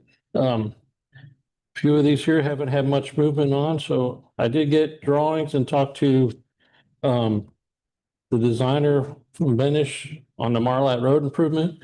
Looked like what we talked about as far as I'm concerned. They went to the city for have them give some comment on what their share of that project will look like, and then the design will continue on. Traffic study reports came back that kind of looked like they favored turning lanes and where we expected to have turning lanes. We're adding a right turn lane at College going northbound. Left turn lanes on Marlat at College and Browning. And I think Browning somewhat stays the same. They already have a right turn lane there too. So the southbound College won't get any changes to it. It's a gravel approach, but then not much traffic comes off of there going north or south. CP window projects is pretty much all but complete. They're trying to schedule time with TK Elevator still to coordinate getting in the shaft to cover up the window that's in there. Standards are, the new rules say there can't be any ledges inside the shaft area, which why they put a window in the elevator shaft, we don't know, but there's a little 2-inch lip between that and the window that needs to be removed. So we're going to put some kind of metal plating up, seal it in there, and be done with it. You're not gonna have to try to remove it. No, it's Just cover it. yeah, just cover it up from the inside, and it'll just look like a dark window from the outside. Judicial services study. Last week I had some contact with BBN about scheduling site visits with the departments. So I've asked them to directly talk to the department head or Catherine at the courts to schedule that time, and hopefully they can do that, but keep me involved in the scheduling so I know when they're doing those things. They're gonna be scheduling site visits with the commissioners to go to other. No, this is site visits for them to come out to visit their buildings and their people. Oh, I see. Yeah. At some point, when we get into it, we will, I think Johnson County for sure is one that we probably want to go to, but we've not been there yet. Okay. Health Department space needs study. We are interviewing consultants Wednesday and Friday. So we'll have 2 on Wednesday and 1 on Friday morning to pick that consultant to do that study. I think we have Anderson Knight, Arch Images, and Finkel Williams are the 3 architect firms that we're going to interview. Airport Road Culvert. That project will be done by County Crews. Alvin and his crew will build that steel beam span structure, single span steel structure, something like that. They built a shoe fly earlier, late last year, November-ish, to get construction equipment and trucks and concrete to the neighbors to the north are building a new house. So going across that old culvert wasn't probably the best idea. And so we built that for them then. That'll be used for when the structure gets built. Materials are out to bid, so we should be returning our bids here in a few weeks for the material, the steel to build that bridge. And once that's all in and scheduled time for delivery, we can start that construction. Parks crews, they found the leak and fixed the leak out of Courthouse Plaza in that island. That water line came in that island and went out towards the arch, towards the courthouse. Somewhere in there was that leak was in there. That's where we were having problems finding it. We dug it out, pulled the old line out, put a new line through. and they closed it back up. So we won't know if it fixed the leak until spring. With the weather, try and take chance with the weather. They didn't want to turn the water back on. So we'll see if it works. Spending time doing equipment maintenance and repairs this winter, working in landscape beds, replacing the mulch, fixing the mulch. They should be done pretty much at Courthouse Plaza and start working in the other parks and buildings. They did some tree removal at Fairmont Park, some of the trees that are dying and presented a hazard. And some of the crew, if not all, will be, no, a couple of the crew will be attending a tree conference that'll be held here in Manhattan this week. Operations crew, they went out on the 29th and worked with snow and ice that day. I think they went out fairly early in the morning, got home, I think later, I spent about 4 or 5 hours out cleaning snow and treating ice spots. Various crews were on various roads, cleaning ditches and doing shoulder work. Grading roads, doing small structure inspection and trimming trees. We've received a couple of the new trucks. A new F-250 and an F-550. The 550 we're kind of hold off on if we get in the middle of swapping the boxes out. We didn't want to get caught in a snowstorm doing that, so we're going to wait until after we're comfortable with the weather that we can switch those trucks out, the boxes out on the trucks. Open positions. I have a custodian is the only open position now. I do have a resignation letter for March, mid-March, for another customer service position in our office. So that'll be coming to you here in the next few weeks. University Park Lagoon Project. You signed easements today. Project bids on the 15th. So next Thursday, this Thursday. And water line relocation will start this week too for a rural water district. Water line will be rerouted for this project. I couldn't get into the Keats as Amanda and commissioners probably give you enough update on that. Emergency management remodel is moving along pretty well. The interior is all framed up. Even in the new EOC room, the temporary park emergency dispatch and the restroom and that little kitchenette is all probably framed up now too. All the concrete work on the outside parking areas and drive areas have been completed. There's still the storm shelter, tower pad, and the tad for the generator to be yet concrete work outside that needs to be done. As weather holds out for us to do that, I think they were supposed to maybe do the shelter this week if the weather's good enough. They can't do any sheetrock work inside until some of the HVAC system is put up in the ceiling. So once that's done, then they can get back in and start roughing stuff in the walls and covering the walls up. ITGIS, we're still working through some final thoughts and ideas on the layout of the room and lighting and windows between rooms and that. So hopefully that gets finished up here this week, that this week or two, that we can hopefully bid this out by the 1st of February into January is the goal, or sent it out to bid. So chamber remodel.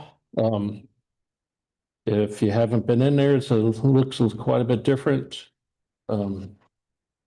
Walls are in, walls are finished, nicely done, and painting has begun in all the rooms. The furniture, I think they were today, I think Ready Systems was in there putting in the IT, the tech stuff. Furniture was being moved by the carpet people out of the offices into the main room. And then the offices will be the first ones with the new carpet. So the carpet people had time to do that today, so they'll move that stuff out. They won't come back, I don't think, till the 26th to do with the carpet in.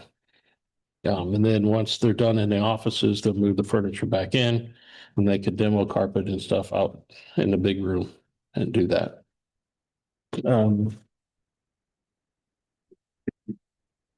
Exterior, CP exterior work that was been approved to do the stucco or the drive-it portion. It's all been patched and skimmed over.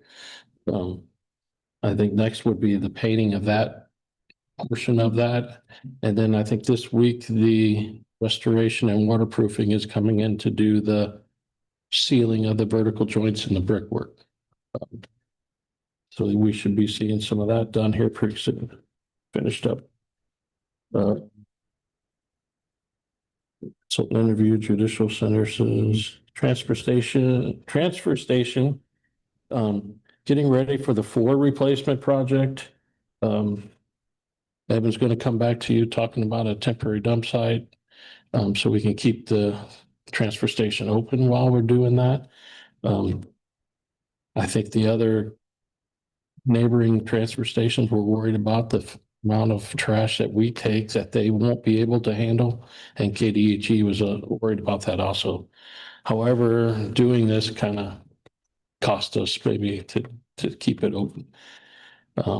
Good thing it keeps money coming in. Bad thing it has more money going out than we intended.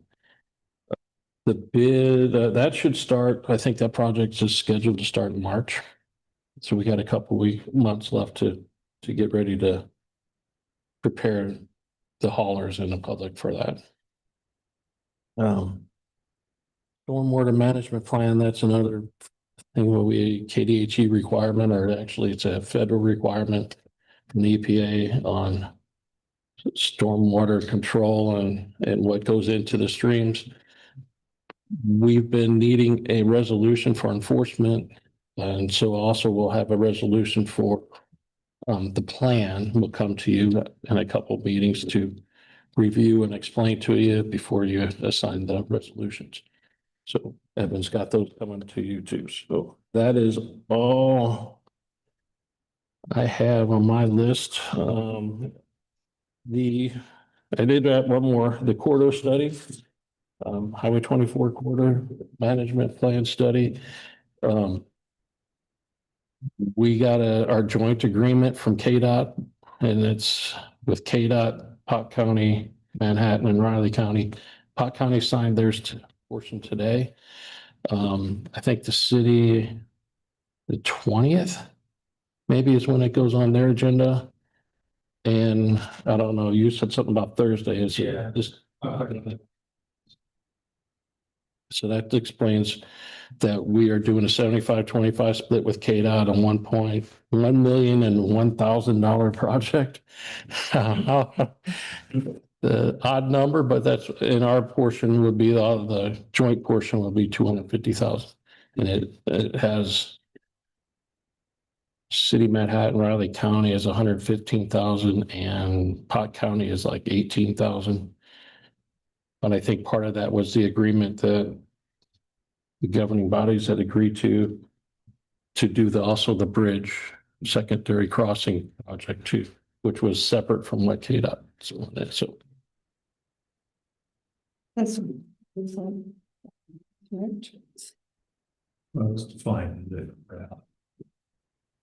That's started too. That's already started.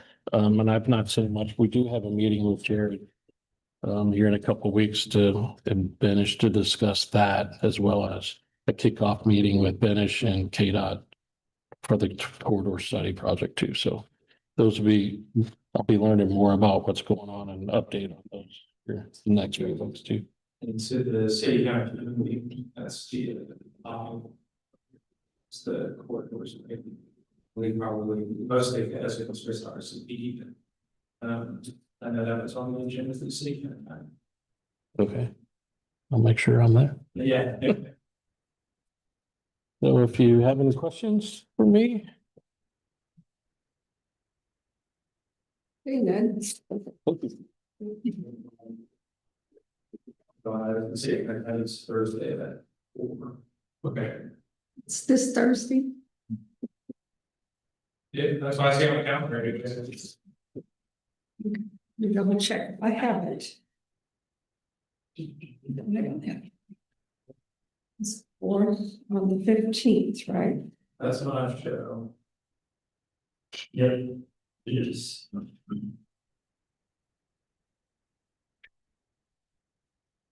And that is down in the city, right? Cause it is. So. So Chris, you go.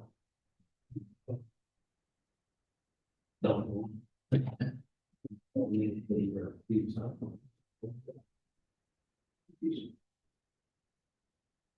We want to make a motion to adjourn.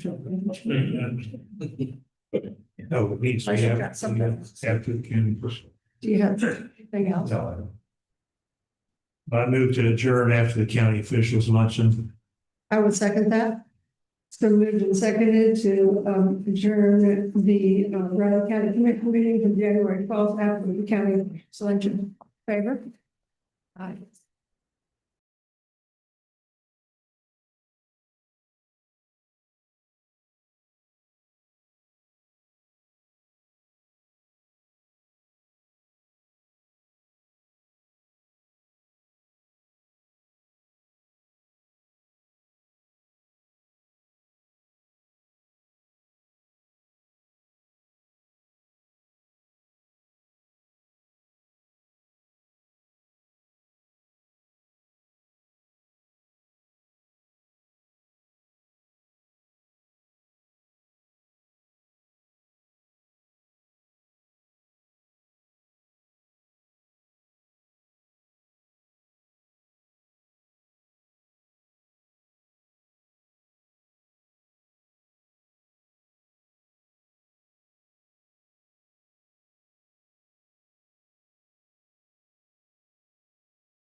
Okay, everyone, the cameras are on.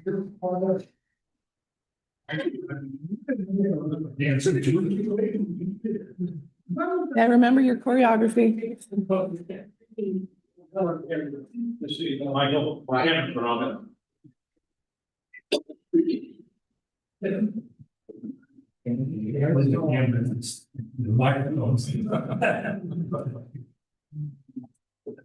All right, well, I guess I'll start kind of kicking this thing off. Thanks, everybody, for coming to the county officials luncheon. Obviously, it's been a little bit of time since, we've had one, and after first speaking with the commissioners and you all, your department, I think we recognize that this should be a little bit more of a standing type of meeting where we can all get together, kind of express what's going on in our departments and just to get feedback from the commissioners as well. It's a good opportunity for that, and definitely encourage everybody to use this opportunity. Of course, we have a couple different topics to go over, none in any particular order. So as far as Brittany's going to be doing budgets and again with evaluations, and then we'll for the either Amanda or John on the strategic plan. I don't know who would like to go first, but it's open. Yeah. All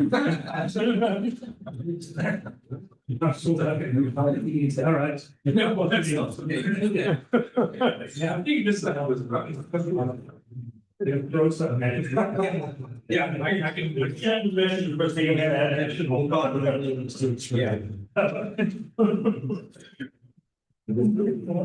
First thing I wanted to say was a big congratulations to Amy for that door decorating contest. It was a huge success. I mean, and also in all the departments, it was for their participation. I was going around to look at them. People would come out of the department and say, "Oh, this is what we did. We did this." I mean, they were really excited about what all the time was.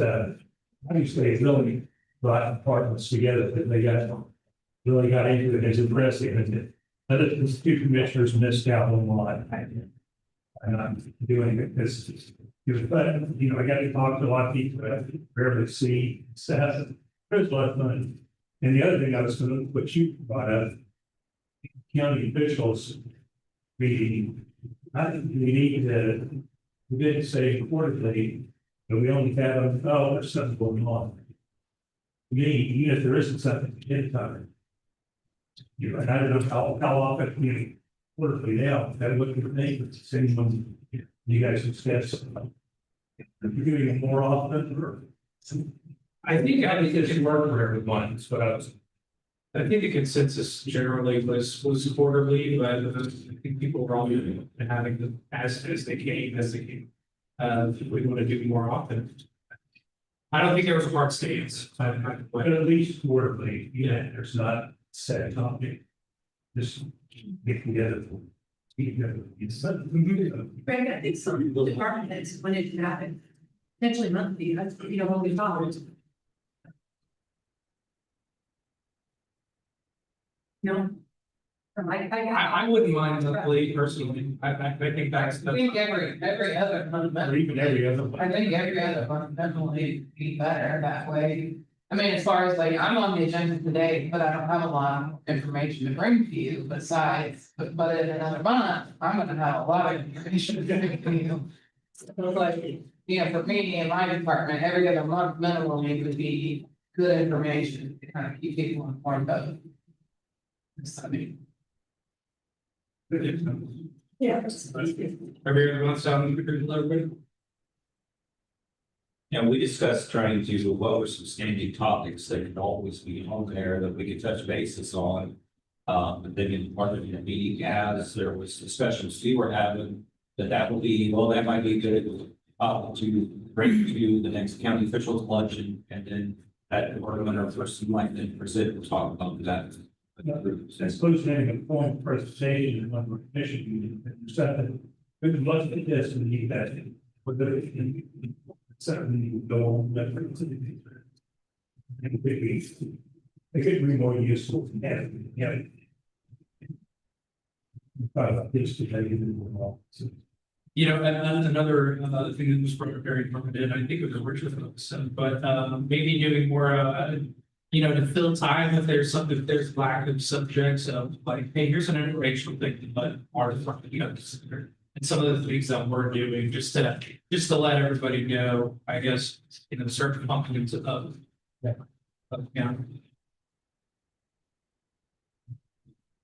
Sound good?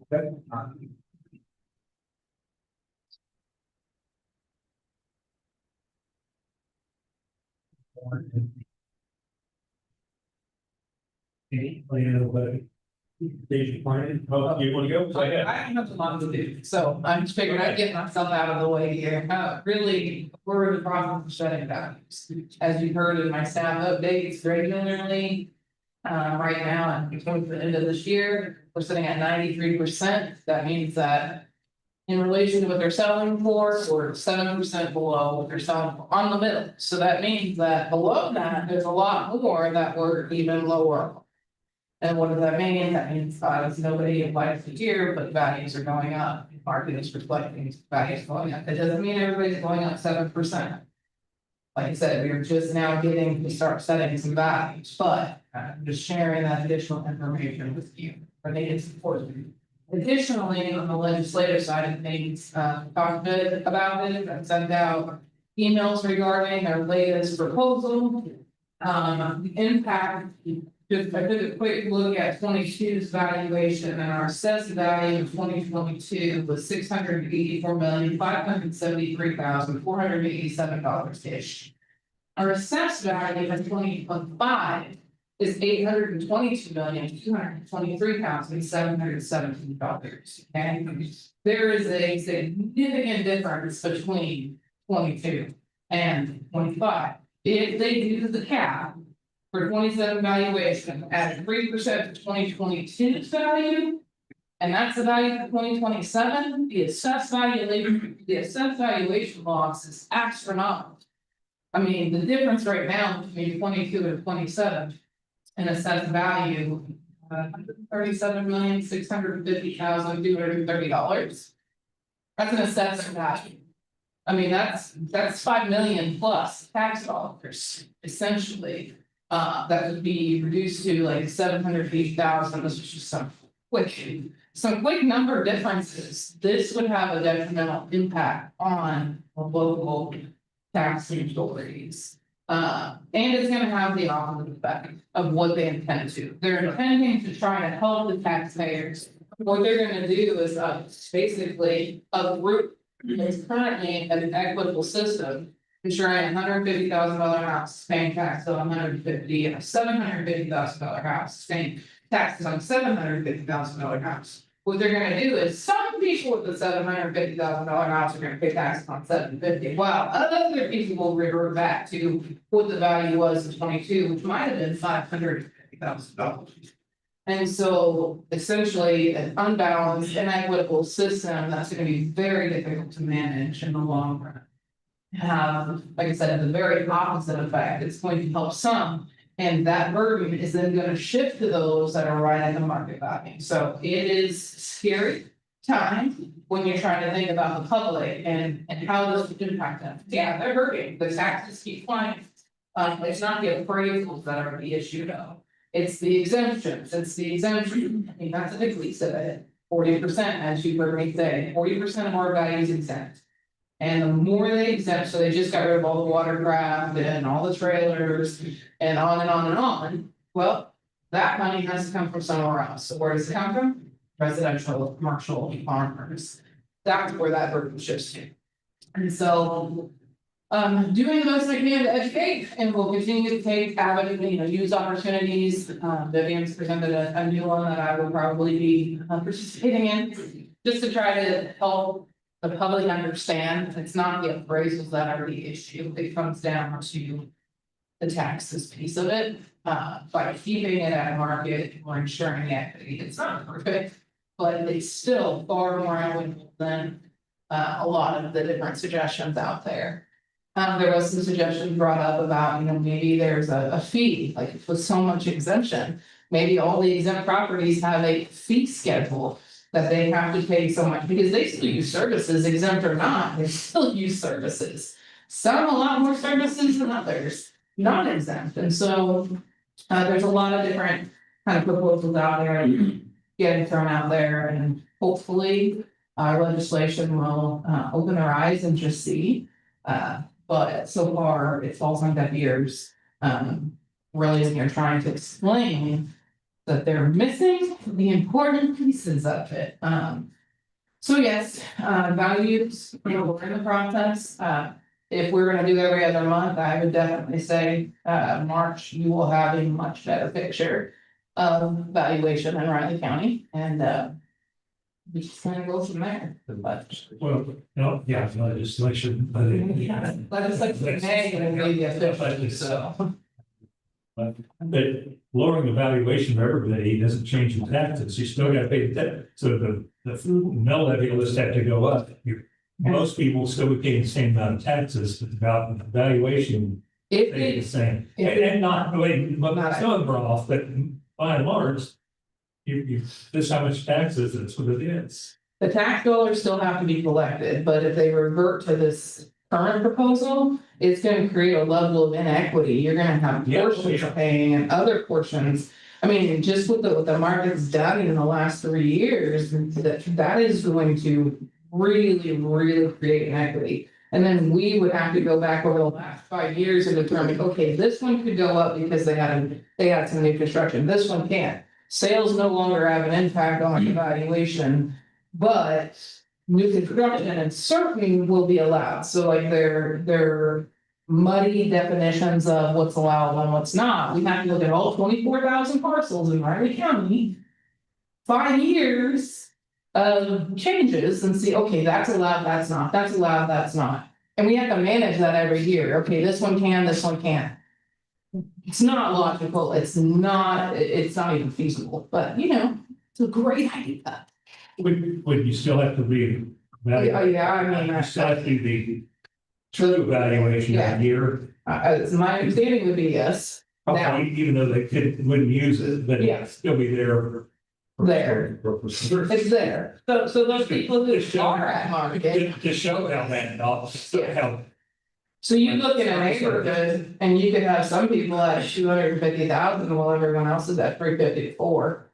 Because that makes sense for the same house. That's just not, that's not an equitable system or even distribution. They really need to focus on the people that need it. And the different programs that are out there to provide relief to the people who need the relief versus this. Attacking the appraisal system, but that's. How far in the legislative process is this? Is it like? Typically, So I would say- well, they wrote the bill. The bill is written, they have a hearing tomorrow. 2 days of hearing in the tax committee on the bill is tomorrow and Wednesday. And so, all we can do is share the facts and deal with what comes, unfortunately. So is the chair of that committee pro or con? The chair is. The chair allows it, they're pro. The chair's not The pro, they won't allow it. anti-appraiser, pretty much, is the tax committee. Senator House. No. This was a Senate concurrent resolution. So we got Senators Tyson, Ali, Blasey, Erickson, Gossage, Clint, Blues, Masterson, Murphy, Peck, Peterson, Schellenberger, Shane, Starnes, Thompson, and Titus. Tyson, the chair, correct? Yes, I believe so. So it's been the target for years. So it's gonna continue to be the target. All we can do is continue to educate. And this, I can't remember, legislation, but it's focusing only on valuations, not on millage caps. Correct. I mean, I didn't look into it that far on the mill levy side of it, but it's on assessed value, which is why I shared the assessed value, which makes it a whole nother animals.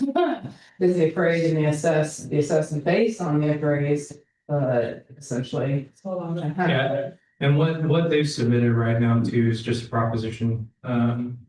What they're asking so that they could submit this to as a ballot question. Because it takes an amendment of the Kansas Constitution in order for that to happen. I thought the Constitution says it has to be by. Yeah, the uniform and These things are gonna require Yes, heard that, but all these proposals are against what the Constitution has, right? Yeah, Exactly. so they're gonna have to go up for vote, at least everything that's presented right now, I think what it is commonly in a lot of legislative actions is usually they start with the most extreme and then kind of whittle their way down. Hopefully, that's not always the case, you can hope that, they find some sort of reasonableness at the end of it, and that's why it's gonna take, talking to our representatives and hopefully help persuade them and one of them. That's probably all I have for now in our office, I said, we'll just decide about this. That kind of works. I can run that already. Now, it's, I care about the people, that's all I hear all the time, back to me on my home, back to me on my home. I just have to keep reminding people that we're set, we're ensuring that you can sell your home for this, and we'll do what we need to, but the tax piece of it, that's out of my control. We wanna make sure we got it right, if you don't, we need to fix it, that's part of why I have stayed in this career, this time and a half, is because I do care about being fair and equitable. But ultimately, I see it all the time with this exemption, that exemption, this is allowed to be exempt under this muddied statute, and that's where it's out of control. Yes, we need the exemptions like for K-State or Fort Riley for some of the municipal purposes that you see out there, obviously, but some of it is excessive on the exemption side, and all we can do is educate them. So. And have you had an opportunity to talk with any maybe colleagues outside of Kansas? Oh, yeah, we are having regular meetings. We will all be at the 27th, January 27th is the legislative reception in Topeka. The sheriffs are all up there, I think clerks are up there. We typically have our own separate, but this year we're gonna be we're in the same place as they are. Just to, again, just try to educate, working on important talking points. Trying to offer up alternative solutions, just because it is, it's the same song and dance, it's just gotten worse. Do you know other states that have caps?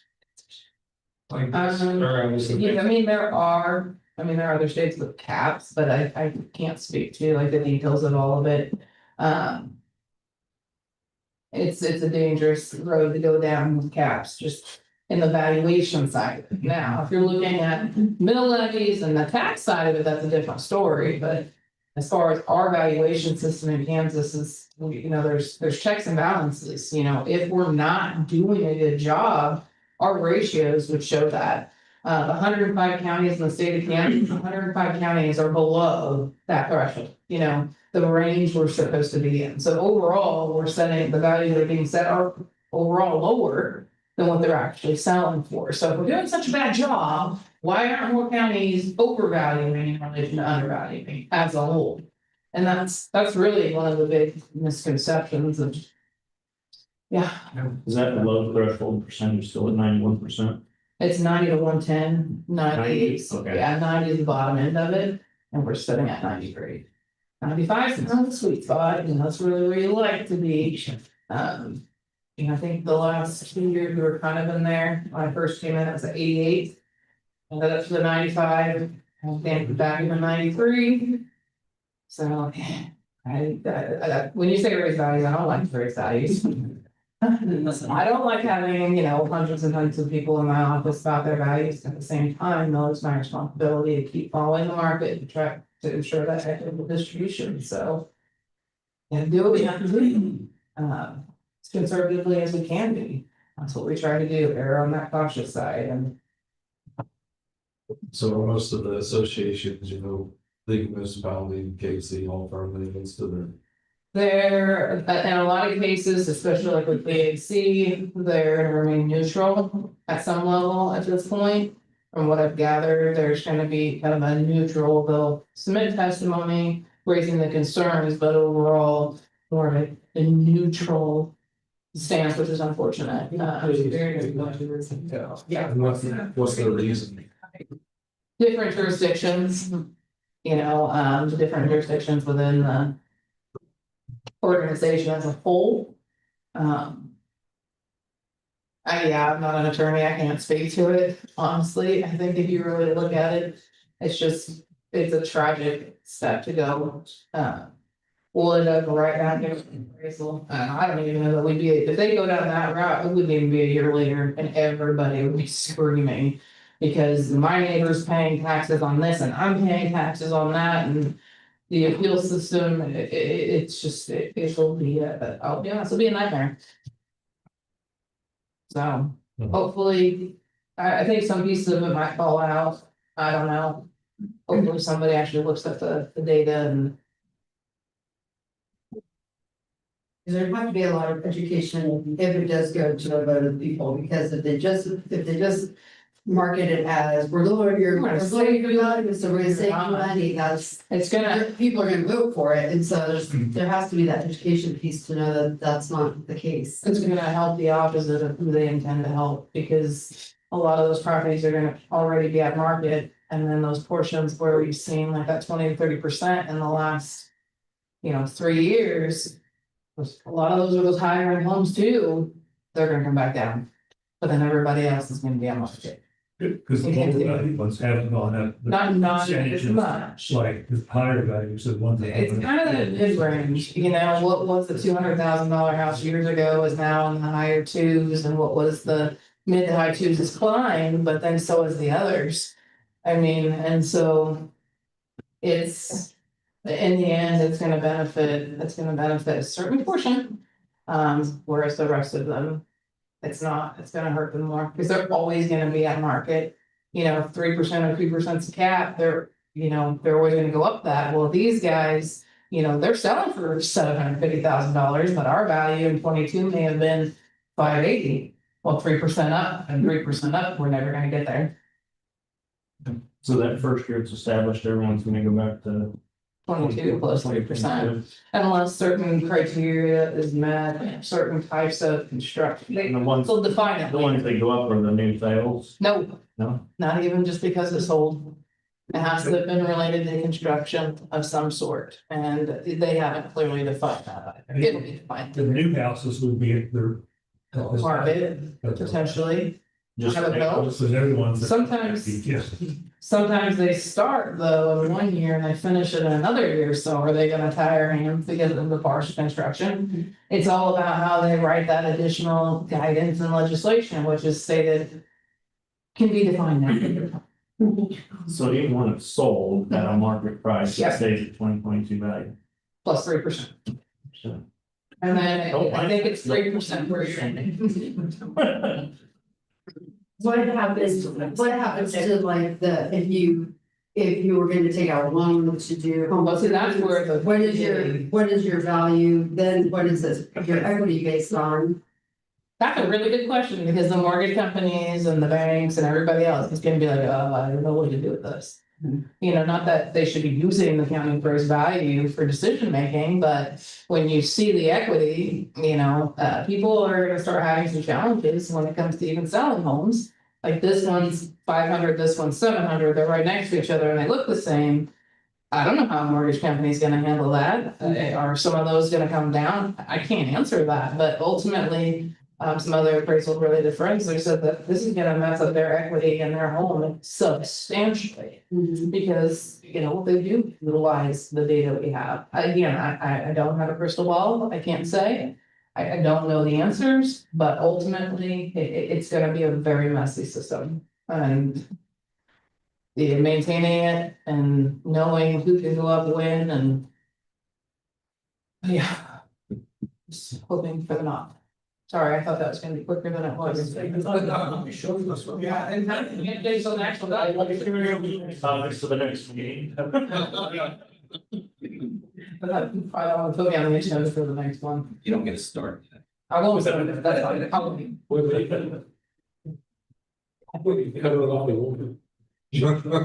Thanks.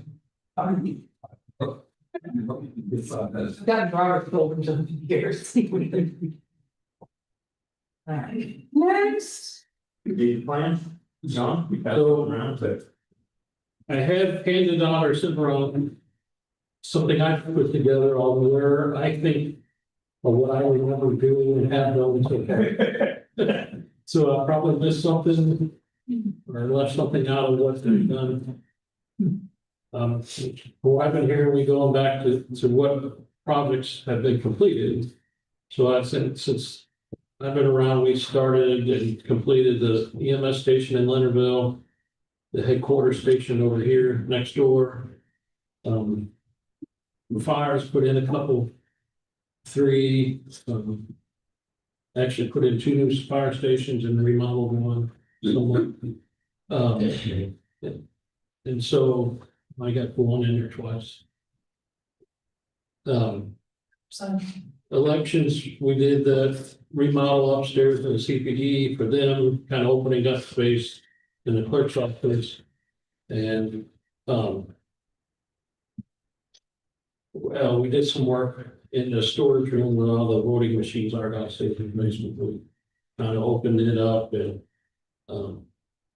made a little bit more roomy or spacious for them to work in. Catherine told me or helped me update some of this museum stuff. I've not been privy to a lot of it or not paying a lot of attention to it, but we did done some HVAC system. We did some lighting work. Not major items, but items that help functionality and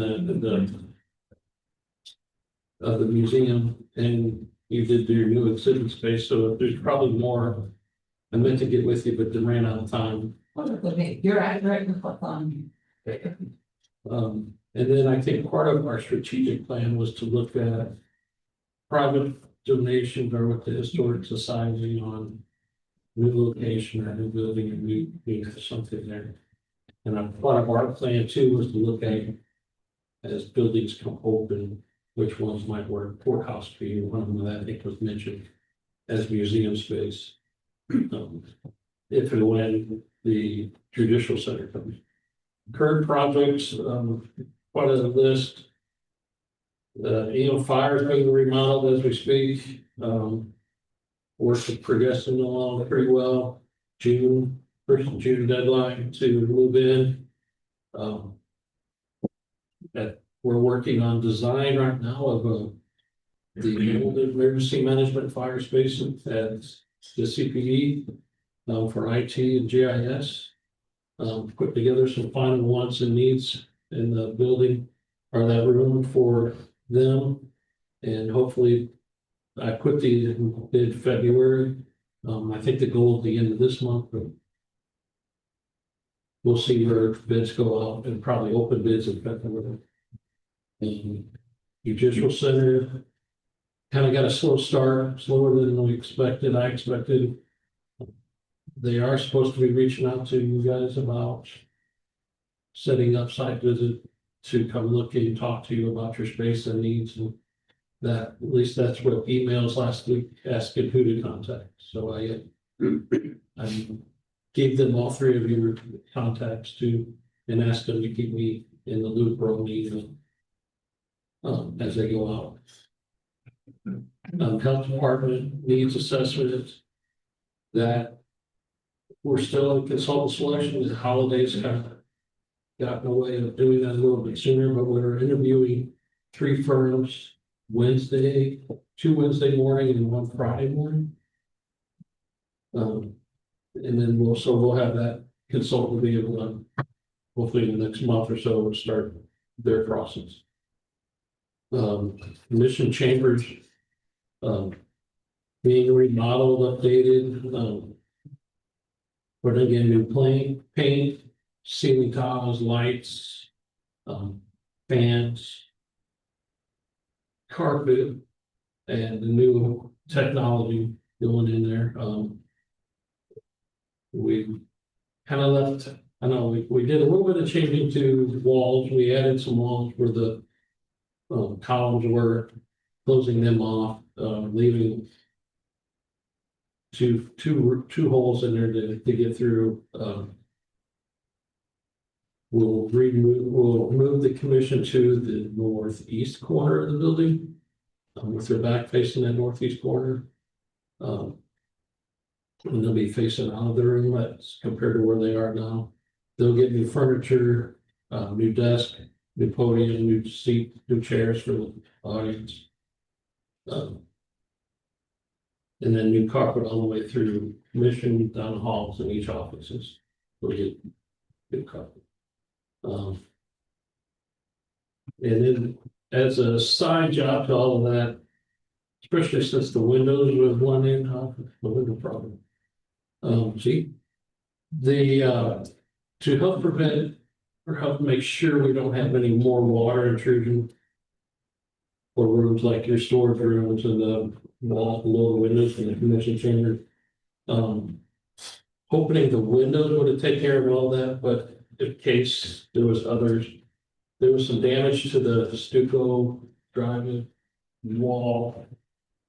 As you enter the building, we patched and reskinned that. That'll be painted here in the next few weeks. That's finished, but it'll be painted soon. And then we're gonna seal some of the joints in the brickwork.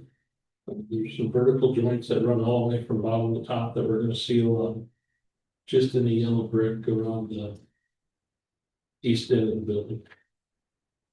Hopefully that takes care of a lot of our water infiltration and some of the deterioration in the walls inside.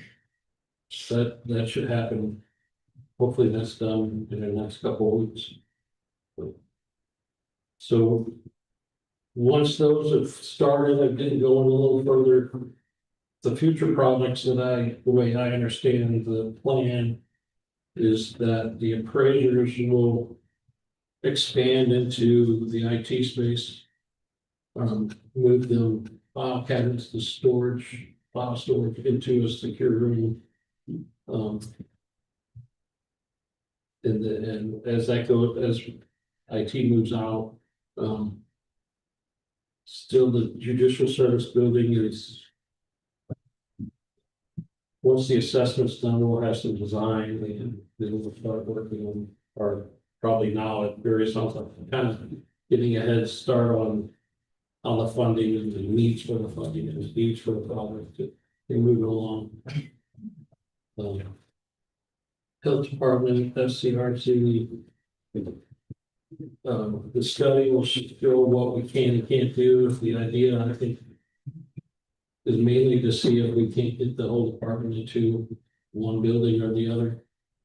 And then if that becomes feasible, then there's the design and then the remodel for those down the line. Could start any time, but I don't know if I could handle another project right away. I'm calling up the clerk's office. Since I think their movement is done, I think it can happen at any time. Except for relocating and figuring out a spot for that. Museum on there is whatever movement with the judicial center comes around. And there'd be some use for that and probably Carnegie building too, what could happen here. Other projects on there was Seco Park, Colorado Hall, and Fairgrounds. Those talks have been having. Colorado Hall needs some work. We kind of deferred that about a year ago when, or so, I gave an estimate for jacking up or raising the foundation. That's still something that's of a concern and it probably needs to be thought about how we want to handle that. And of course, if we decide to move to fairgrounds, then maybe that building's not as important. But it's all that is timing. We can do with what now and how we have money to come from. Planning, register deeds and extension. I think all of those to me are up in the air depending on extension or somebody other movement that we've not identified yet. And then on the very bottom of the page was to me some of the important reasons why we got the list ahead of it was from the strategic plan on what we said in that retreat as important top priority projects. I've looked for some direction as we go along and move along, where who to move next, or where they really move next. If we start in the county office building, I'd like to go up to selection for the consultant who worked in that building. It was in my mind to do one architect on a project, so maybe use Bruce McMillan in the CPE, find somebody else for the office building. Arch Images did the EMS and emergency management, and then somebody else separate to do health department. We're kind of selected BDN for the judicial center. As they're doing the study, it seems logical that they would move into and do the design. Have some flow of ideas in their head as they go. That's all I really had kind of prepared for what we're doing the buildings. Yes, I just thought them somebody else had some ideas.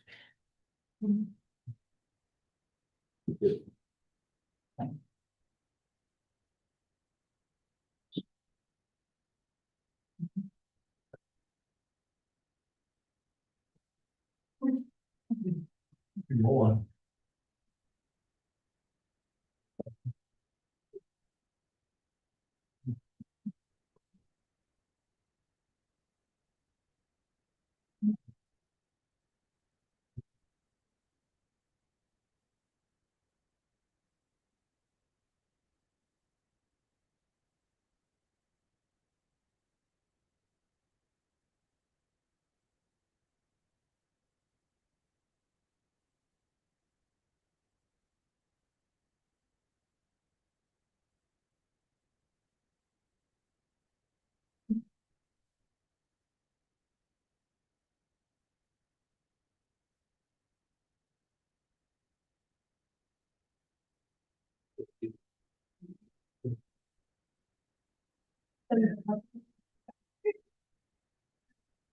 So I wanted to talk about budgets early, just to kind of get some things, I don't know, get some things in program in your mind as we go through this process this year. Especially knowing, you know, you guys talked about it this morning, personal property tax, watercraft, is coming off this year, and the potential impact of that. And then we also wanted to talk about revenue neutral and how that really impacts our unable cash.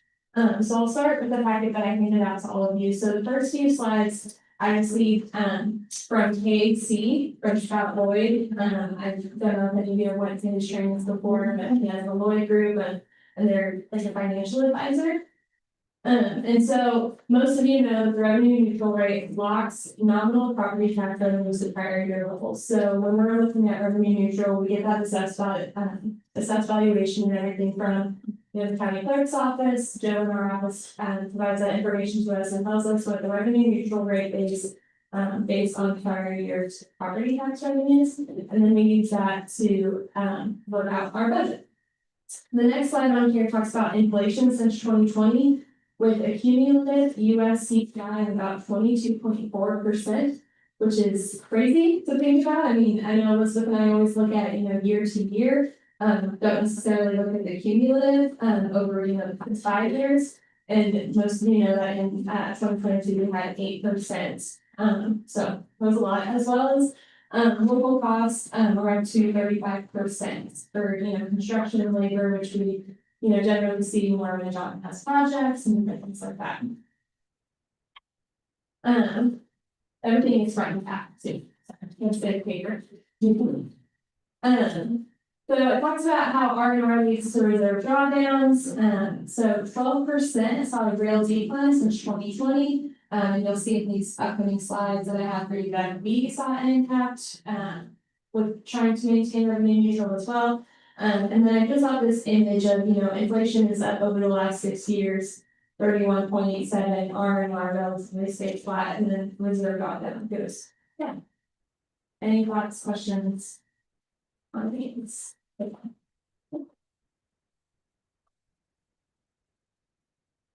the first spreadsheet that I put together is the unencumbered cash going from what we budgeted through December of 2025, I will lay back to our unencumbered cash in 2017. I have some notes on here, because as you can see, from 2020 to 2021, we had a little uptick in our unencumbered cash. And that was the CARES funds because of COVID money. And then you can see again from 22 to 23, we transferred the CARES funds into CIP.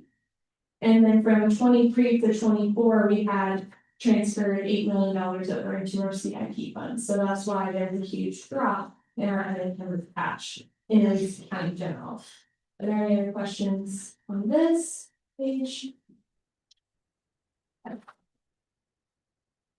On the back of this, you will see our annual receipts for that same time frame compared to our total expenditures each year.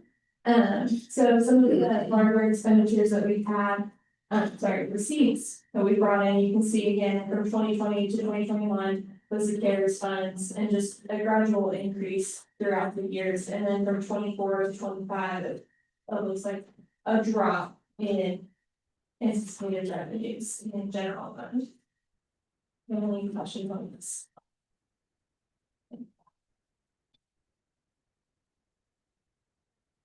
The next page is our total expenditures. I did highlight on here on debt service in 2021. It shows $3 million in expenditures, which is fairly uncommon for that fund. We had refinanced the general obligation bonds. That's quite obvious there. And then same with our general fund, we have that $8 million transfer in 2024, which is why there's such a difference between 2023 and 2024 expenditures. Any questions on this? On the back of that, sorry, that was kind of hard to see. That is. Yeah, it looks good on the first copy. Okay, so here we have the mill levy dollars.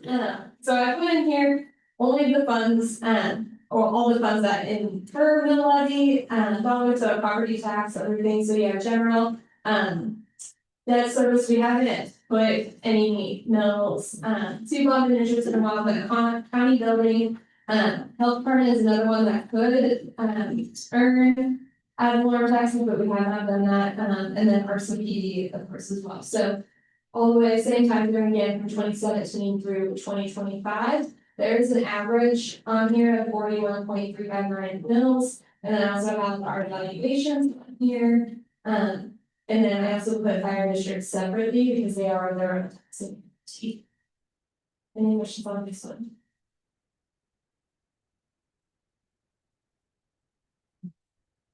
This next spreadsheet is for projection, and we would have stayed around 42 mils. And so I put in our 2025 budget evaluation and what value of 1 mil is, and then how much taxes we would have levied at 42 mils for 25 and with the 24 final evaluations. The deficit in the levy each year will come from this next spreadsheet that we're gonna look at, but you can see how it says, in 2025, we would have been at 42 mils, we still have a deficit at 7.95 mils. In the year prior was 6.99 mils. But where we are at currently is a deficit of 14.81 mils. Any questions about that? Sure. 40, so 14, so we should have had to do it 38 last year, so you thought we should have been at 52? Yes. It's based on, let it finish, but it's based on projections that Scott Lloyd gives on how much cash to absorb if you should hold it as well, which I think we can get to. Yes. Which is, no. I'll complain about that when you get there. Going back to this, you'll see tax reserve, it talks about the number of months reserve desired, and so, presentation that Scott Lloyd gave at PAC, he really tried to kind of put this in a perspective of the taxpayer. So when you're budgeting for your whole budget, how much in advance do you want, reserved if something were to happen? If you were to get fired from your job and you needed to still pay your mortgage, pay any daily bills, how much in your savings account would you want to have? And he suggested, most people go off of 6 months. And so that was how we got to the 6 months reserve desired for these main funds. Now, some of these have 3 months, like debt service, which is bond and interest. And then, you know, we have the alcohol program, technology. These are funds that don't have the full daily operational costs. They don't have personnel being paid out of them. We don't have benefits, don't have these larger expenditures coming from them. So that's why I share those ones at the 3 months instead of 6. Question marks. Your personal budget, 6 months, is fine, that's if you get laid off. Are all people gonna quit paying taxes? Nobody pay taxes next year, it's the only way these kind of problems happen. Sure. I looked at NACO recommends, goes to the Government Finance Officers Association, where that is 2 months. That's what their recommendation is, that's what, and that makes more sense, and it's actually what we have been in the last couple of years. 6 for a personal thing, yeah, I agree with it. It doesn't even make sense. We should have 6 months reserves for all our expenses. That doesn't even make sense to me. And so one of the examples that he gave were for some counties that did have smaller reserves. So, you know, looking at the 2 to 3 months and looking at how much per day they could pay for, you know, employees, stuff like that. And for some counties, it was they could operate for, I think it was like 12 days or something like that before they would be out of money. If something astronomical would come up, I agree, people aren't gonna completely stop paying their taxes. But so we're not gonna see that happen, that would just be everybody not paying. But there could be something catastrophic that could happen that could put us in a bind where we wouldn't have the funds to pay for it. And we can talk about this later if this isn't pertinent, but in terms of emergency funds, so if something catastrophic were to happen and we're hit by a major severe weather event and the building was damaged, are those the kinds of scenarios you're planning for? Yes, yes, yeah, so looking at any of that, you know, we do have the 4.25 million in general for budget stabilization for scenarios like that as well. And I also understand that we have a large cash amount in CIP. I understand that, but that is also meant for all of these other projects that we just heard on for them. You know, we have large projects coming up. We have vehicles that would need to be repaired. You know, we have a fire truck that's out of commission right now, you know, just different things like that we still have to pay for. And this is still, you know, operational costs that we're already setting money aside for. This is a catastrophic event for to occur. The cash probably then we wouldn't do all these other CIP projects. We have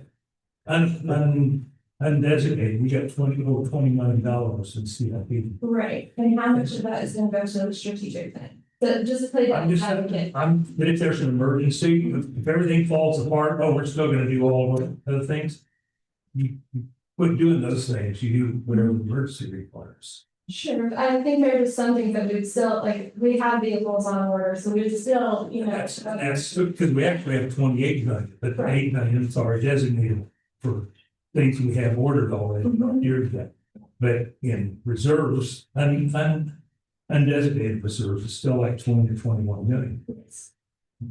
So that's what I have my question is, out of that reserves, is any of it already like contracted? Or is it all available? Is not. Yeah, the 20 is not, but now. So we wouldn't have, you're saying it wouldn't already be contracted to be paid out. We would Right, just- there's, like I said, there's about, there's about 28, because we just happened last week, 28 million in CIP, but approximately 8 million of it's already designated for 7. Like I say, for trucks and different things that have been ordered or stuff we know is going to be happening, you know, the next year or two. But there's 20, it's not designated. And then, so say we spend all of that money down. What? If emergency in the whole world falls apart, this doesn't matter. Yeah. But we still have to pay our employees and we still have, you know, there are still things we still have to keep working and doing different things, right? So. You want to say, how much, you think we should raise the taxes, what, 25% this year? I'm just trying to give you a general idea of what MRNR has done for us and how we get there. Well, I mean, the past few years, we've tried to stay really close to R&R and we've worked lower. We try to keep our expenses down. That's what we have. with- R&R hasn't been my problem. Yeah. I'm worried about that. But it is a point for another commissioner, and so that is something that we have tried really hard to stay at or stay close to. And so since, you can see just from 22, then the levy was 42 mils, and then in 23 it's 39, and now we're at 37. So we've dropped 5 mils in the past 3 years. And the thing, if anything goes away and you use those one-time monies, the money that are set aside in reserves and capital, the only way to get those back is through new taxes. It's not generally a good policy to use one-time monies for daily operations. When you do, you will find yourself in a long-term conundrum. And that's the difficulty with R&Ring artificially impacting, keeping you at last year's rate. And so I don't know, I guess, John, on capital equipment and buildings, if we spent all that 20 million, would we address all our needs today? No. And that's something you have to think about, when we're building budgets as elected officials, you can't think of just today.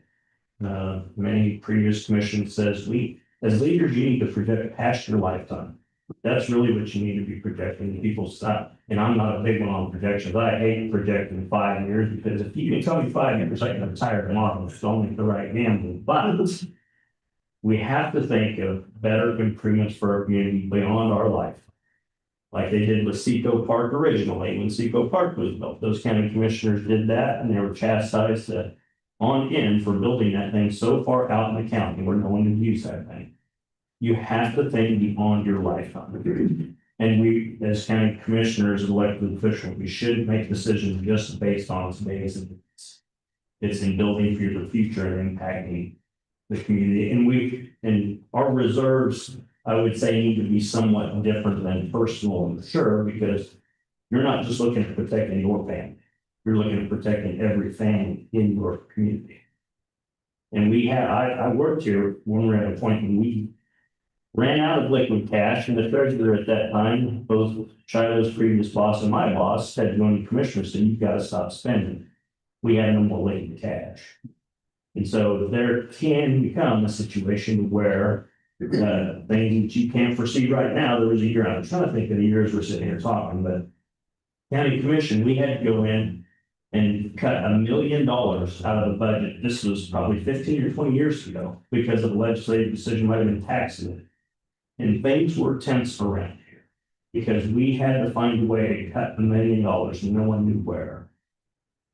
And so things can happen, even in my personal life. Financial security is definitely good for you as an individual. As a community, you have that.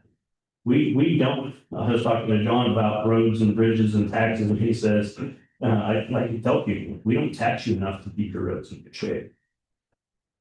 We don't.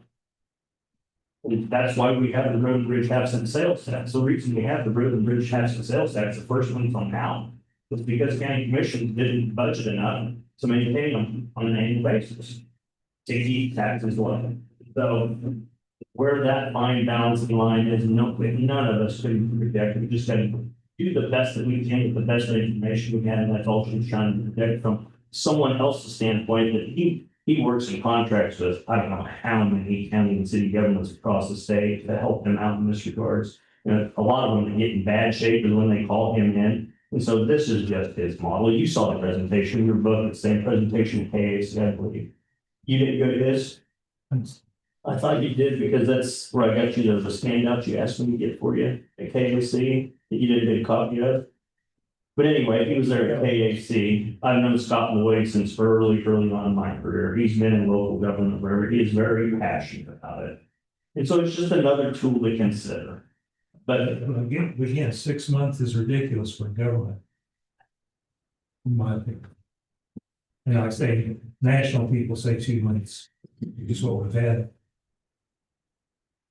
It's like we're broken, no, we're not, but we're in a very fortunate situation because all of these improvements that we just got Relay from John. Wise, we need some more ARPA money. So not as one of them would have gotten benefit of federal money. With over 34 years in my career, never happened before.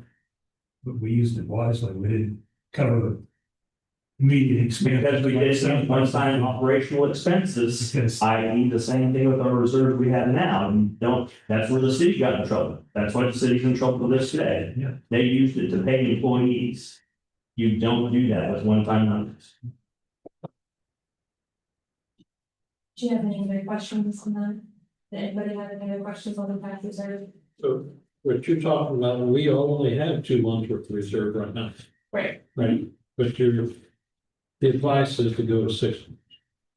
I think the advice is that the commission needs to make a budgetary decision on what it's going to be best for rate. This is just a proposal. It's not even saying, you know, we need to go up to 6. I'm not saying we need to lower. I'm just giving you all of the actual information that I have in front of me. And the thing is now, as you see on these other reports, revenues are down 2 million, expenditures are up $1 million. You continue down that road and continue to use your reserves, and continue to follow R&R, which is obviously eating into your reserves. 10 years from now, you have it, Bobby. And that's my whole message on, you can't just plan for today. I think you're gonna, as we get closer to budget time, and asking us to say, hold the line or be close to where we're at.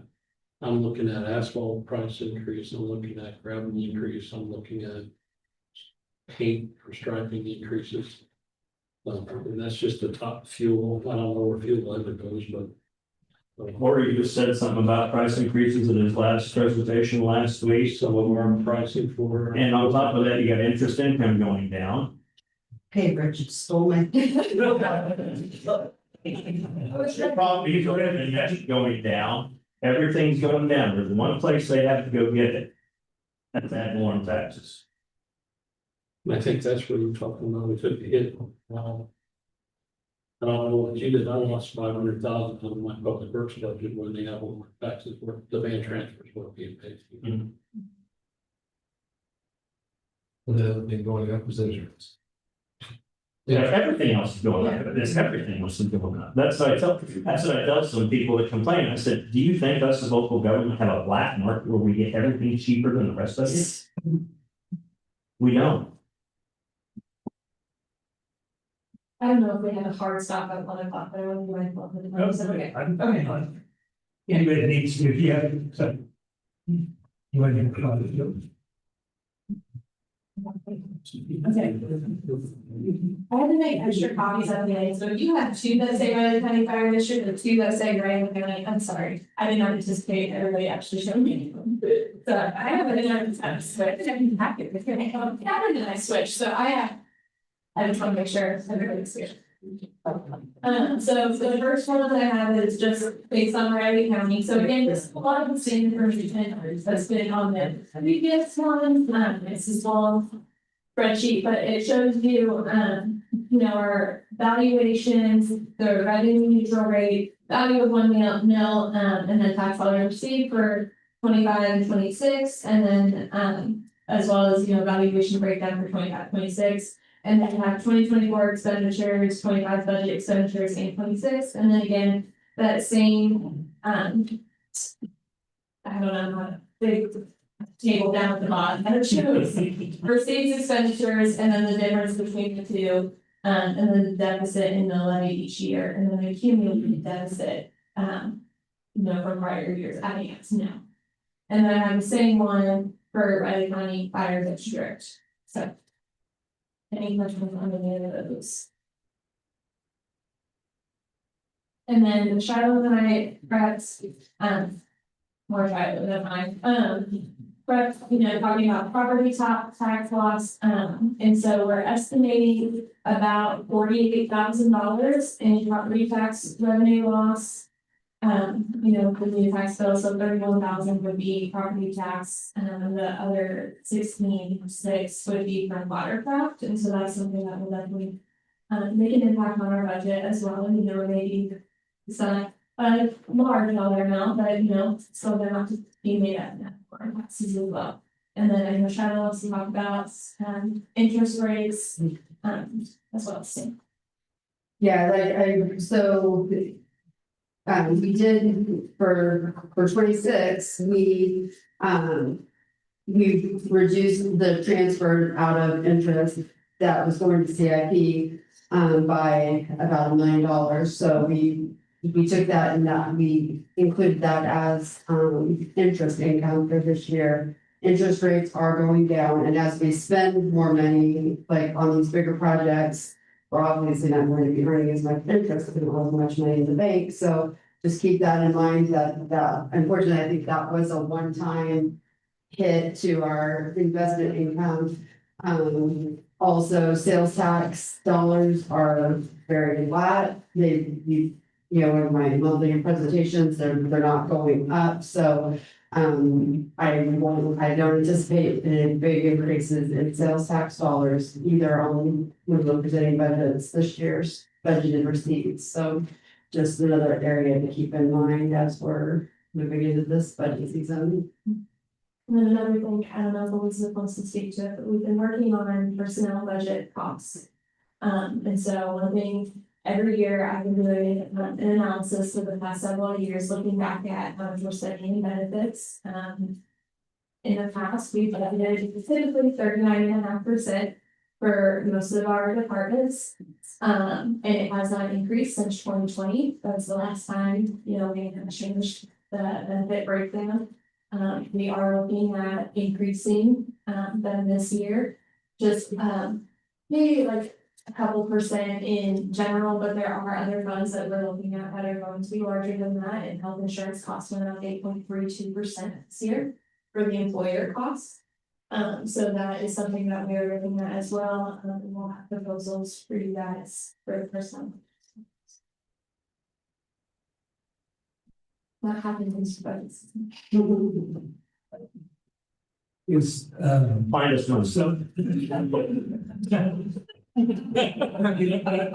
That girl money you dug out there.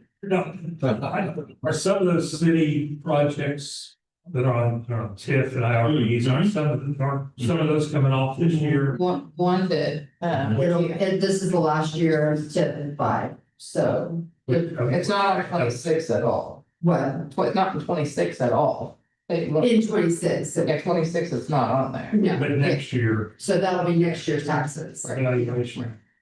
which TIF is, which buildings? That's the north and south, Heidi and the Blue Earth Plaza. Ivy Apartments, Blue Earth Plaza. That's the one that's going off in 26. So those will have to start paying taxes. Okay. But I thought. We'll retain all of that. Thought that some of these actually losing their tax exempt for a while. Until the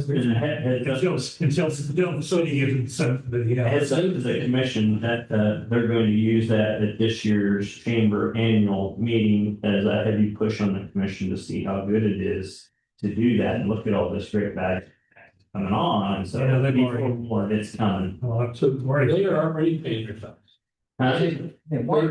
They are paying the taxes. We'll just not start seeing them. Right, especially I understand, I set up. No, I'm trying to make sure I'm clear. Set up the first tip in Raleigh County when I was the accountant in the director's office. We have one new one, which is the Edge District. That building became exempt for that 10-year period.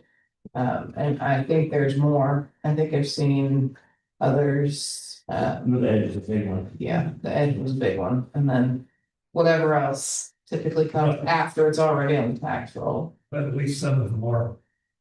Gonna start paying. And that's what's pretty interesting on the Edge, but I think some of it may end up being residential in there, I'm not sure. Oh, that other one? Yeah, I'm not sure what they're gonna do on that. And so the commission knows the history on it, the one that's going off, the Strasser apartments that are in there, that was never part of it. The community, city and county were adamantly against that tax benefit for residential. And it was all approved based on some great grandiose plan of all these commercial companies that were gonna come in, like any retail that's in there, but more. And a lot of those fell through. And so then later, after it was already approved, they allowed the apartments to go in there. Catherine may remember, I think you're in the community. And then they allowed that because they had to do something to fill it. Nothing else was coming to go in there. So that TIF does have residential, but it initially was not supposed to. wasn't approved to have it. Just correct, the TIF is attached to the dirt. Hmm? The TIF is the dirt, really, and then whatever gets built on it. Yeah, the value's frozen as the state when it's initially valued, you know, it's basically vacant or old dilapidated, so that's the frozen value. And then after you make those improvements, all that improvements, they are taxed on it. But that difference from the frozen value to the new improved value goes to pay for all that infrastructure. Yeah, they're still paying full taxes, but not, it's to pay off The city and bonds and all that. well, the school districts get held harmless then. The state reimburses them for it. Oh, Yeah, so the only ones that are impacted adversely, city and county on ad valorem taxes. Brittany, thanks for putting all that information together. I'm not super great with numbers. What would be like your main takeaway points for all this information? I think, I know budget season is gonna be hard this year. We've been preparing for it already for 6 months. But I think we need to look at the services that we provide and how much quality we want to provide at the cost. I mean, we've been lowering the mill levy every year, and I think there are taxpayers that have definitely appreciated that, and we know that. I think I know that we've seen people come in and say thank you, because we know that other taxing entities are not.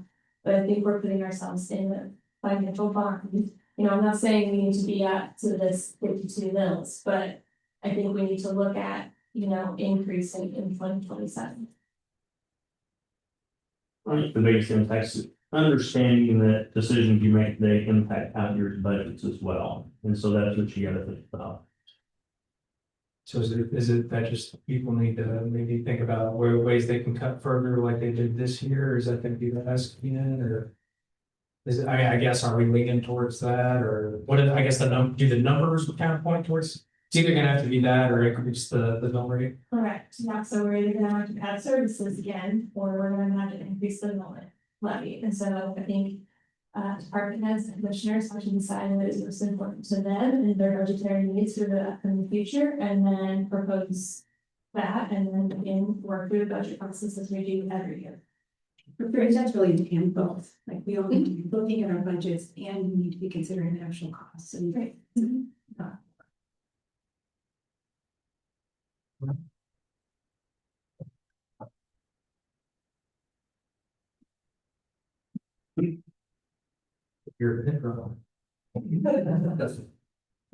Start of the meeting, the end of the meeting, we're gonna realign these. I've had that, we're gonna try and.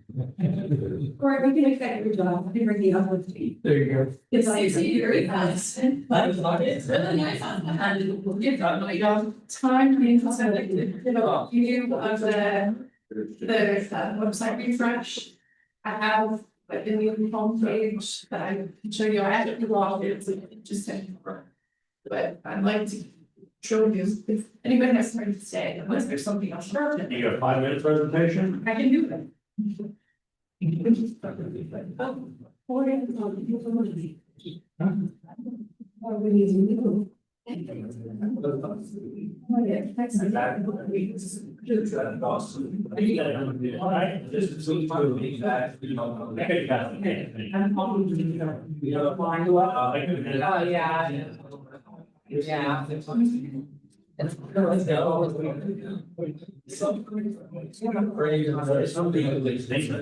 Oh, I know. So that's exactly the next. Well,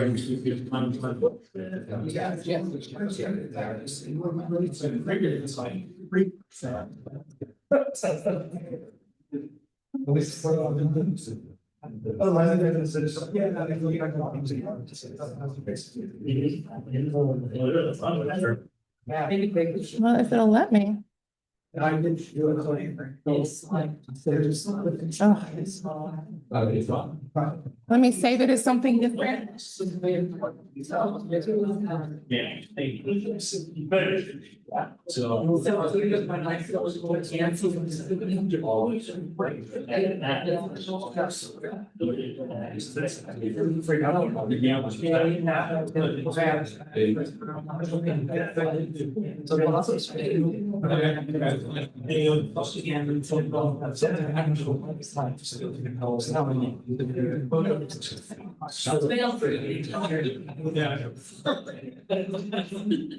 Yeah, I would say I don't get but it's not like that. Getting myself very.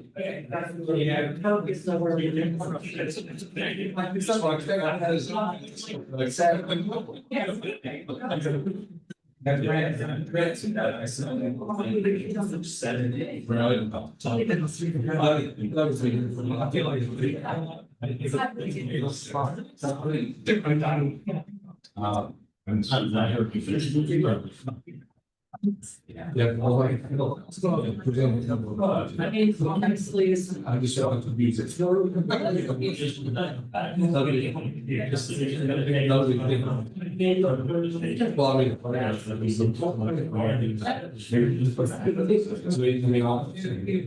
still be, there'll be an EMS budget, there'll be an EM budget, and there'll be a fire budget.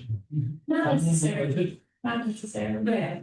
Well, yeah, some of them are going to be. Yeah, fire That's still has its own budget. Right. but EMS is- Yeah. Because it's all general. Russell, I put it something time, it's going to do. Yeah. Say like. Well, I mean, they're general. They just want to, you know, that. Yeah, parts built is like. Yeah. They wouldn't be sheets separate. Project numbers. Cheap. Yeah. You're on three, aren't you? No.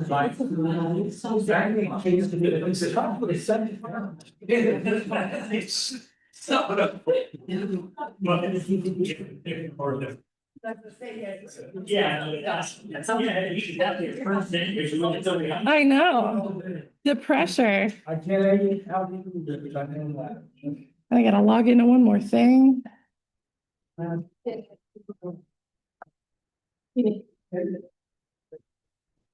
You still felt it. Yeah.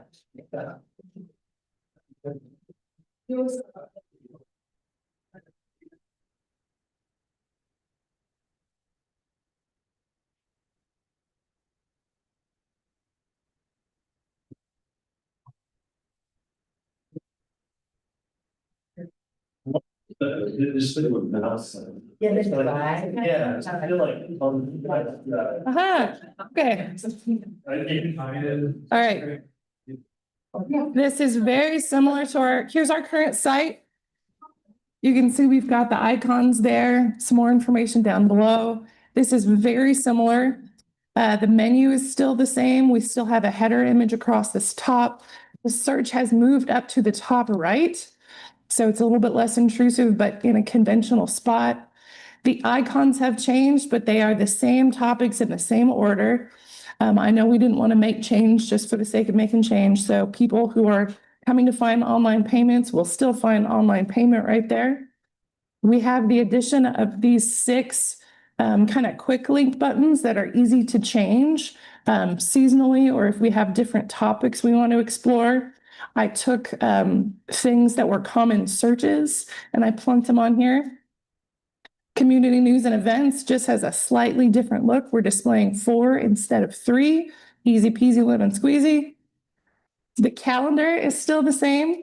We're going to have events and jury duty. John and I talked today about maybe a different way to display public works projects. I'll give you a little tour of that. And then we have this space that's also kind of a highlight spot for whatever we want to put there. Quick links down at the bottom. I put social media at the bottom instead of here at the top. It is more conventional to find those at the bottom for most websites when you go to look. And that's pretty much the size of the update for the homepage.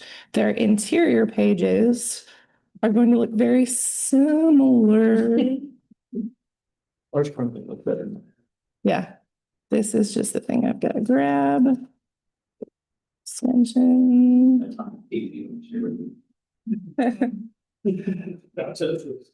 In here, let's see if we went to. Go to the appraisers page since you're the star of the show today. So you'll see it has kind of that green menu on the side. Why I'm raising your taxes. Yes, that's gonna be the feature. Why I'm raising your taxes. Oh, I lost it.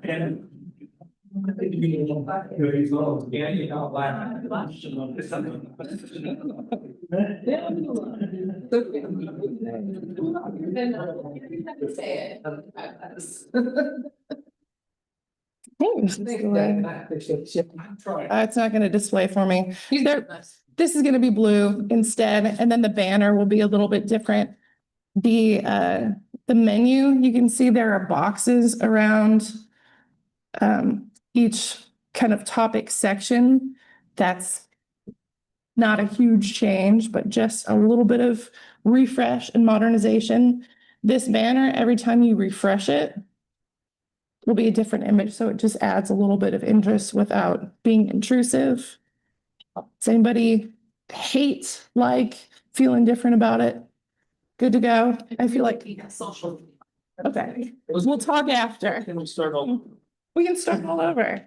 We can completely redo. That'd be fine. I wouldn't quit.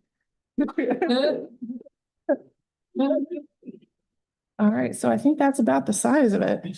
There was something else I thought I might show you, but I think we're in good shape. So thank you so much for letting me extend.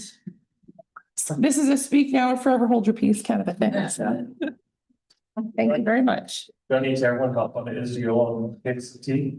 Oh, yeah. Well, Paige, I think I've got my next victim of ASNT lined up. It's great. Don't listen, I'm not, they're super nice with the candy jar. We just want to Jolly Rancher at 7 a.m. Happy advice. 40 degrees versus the 90 that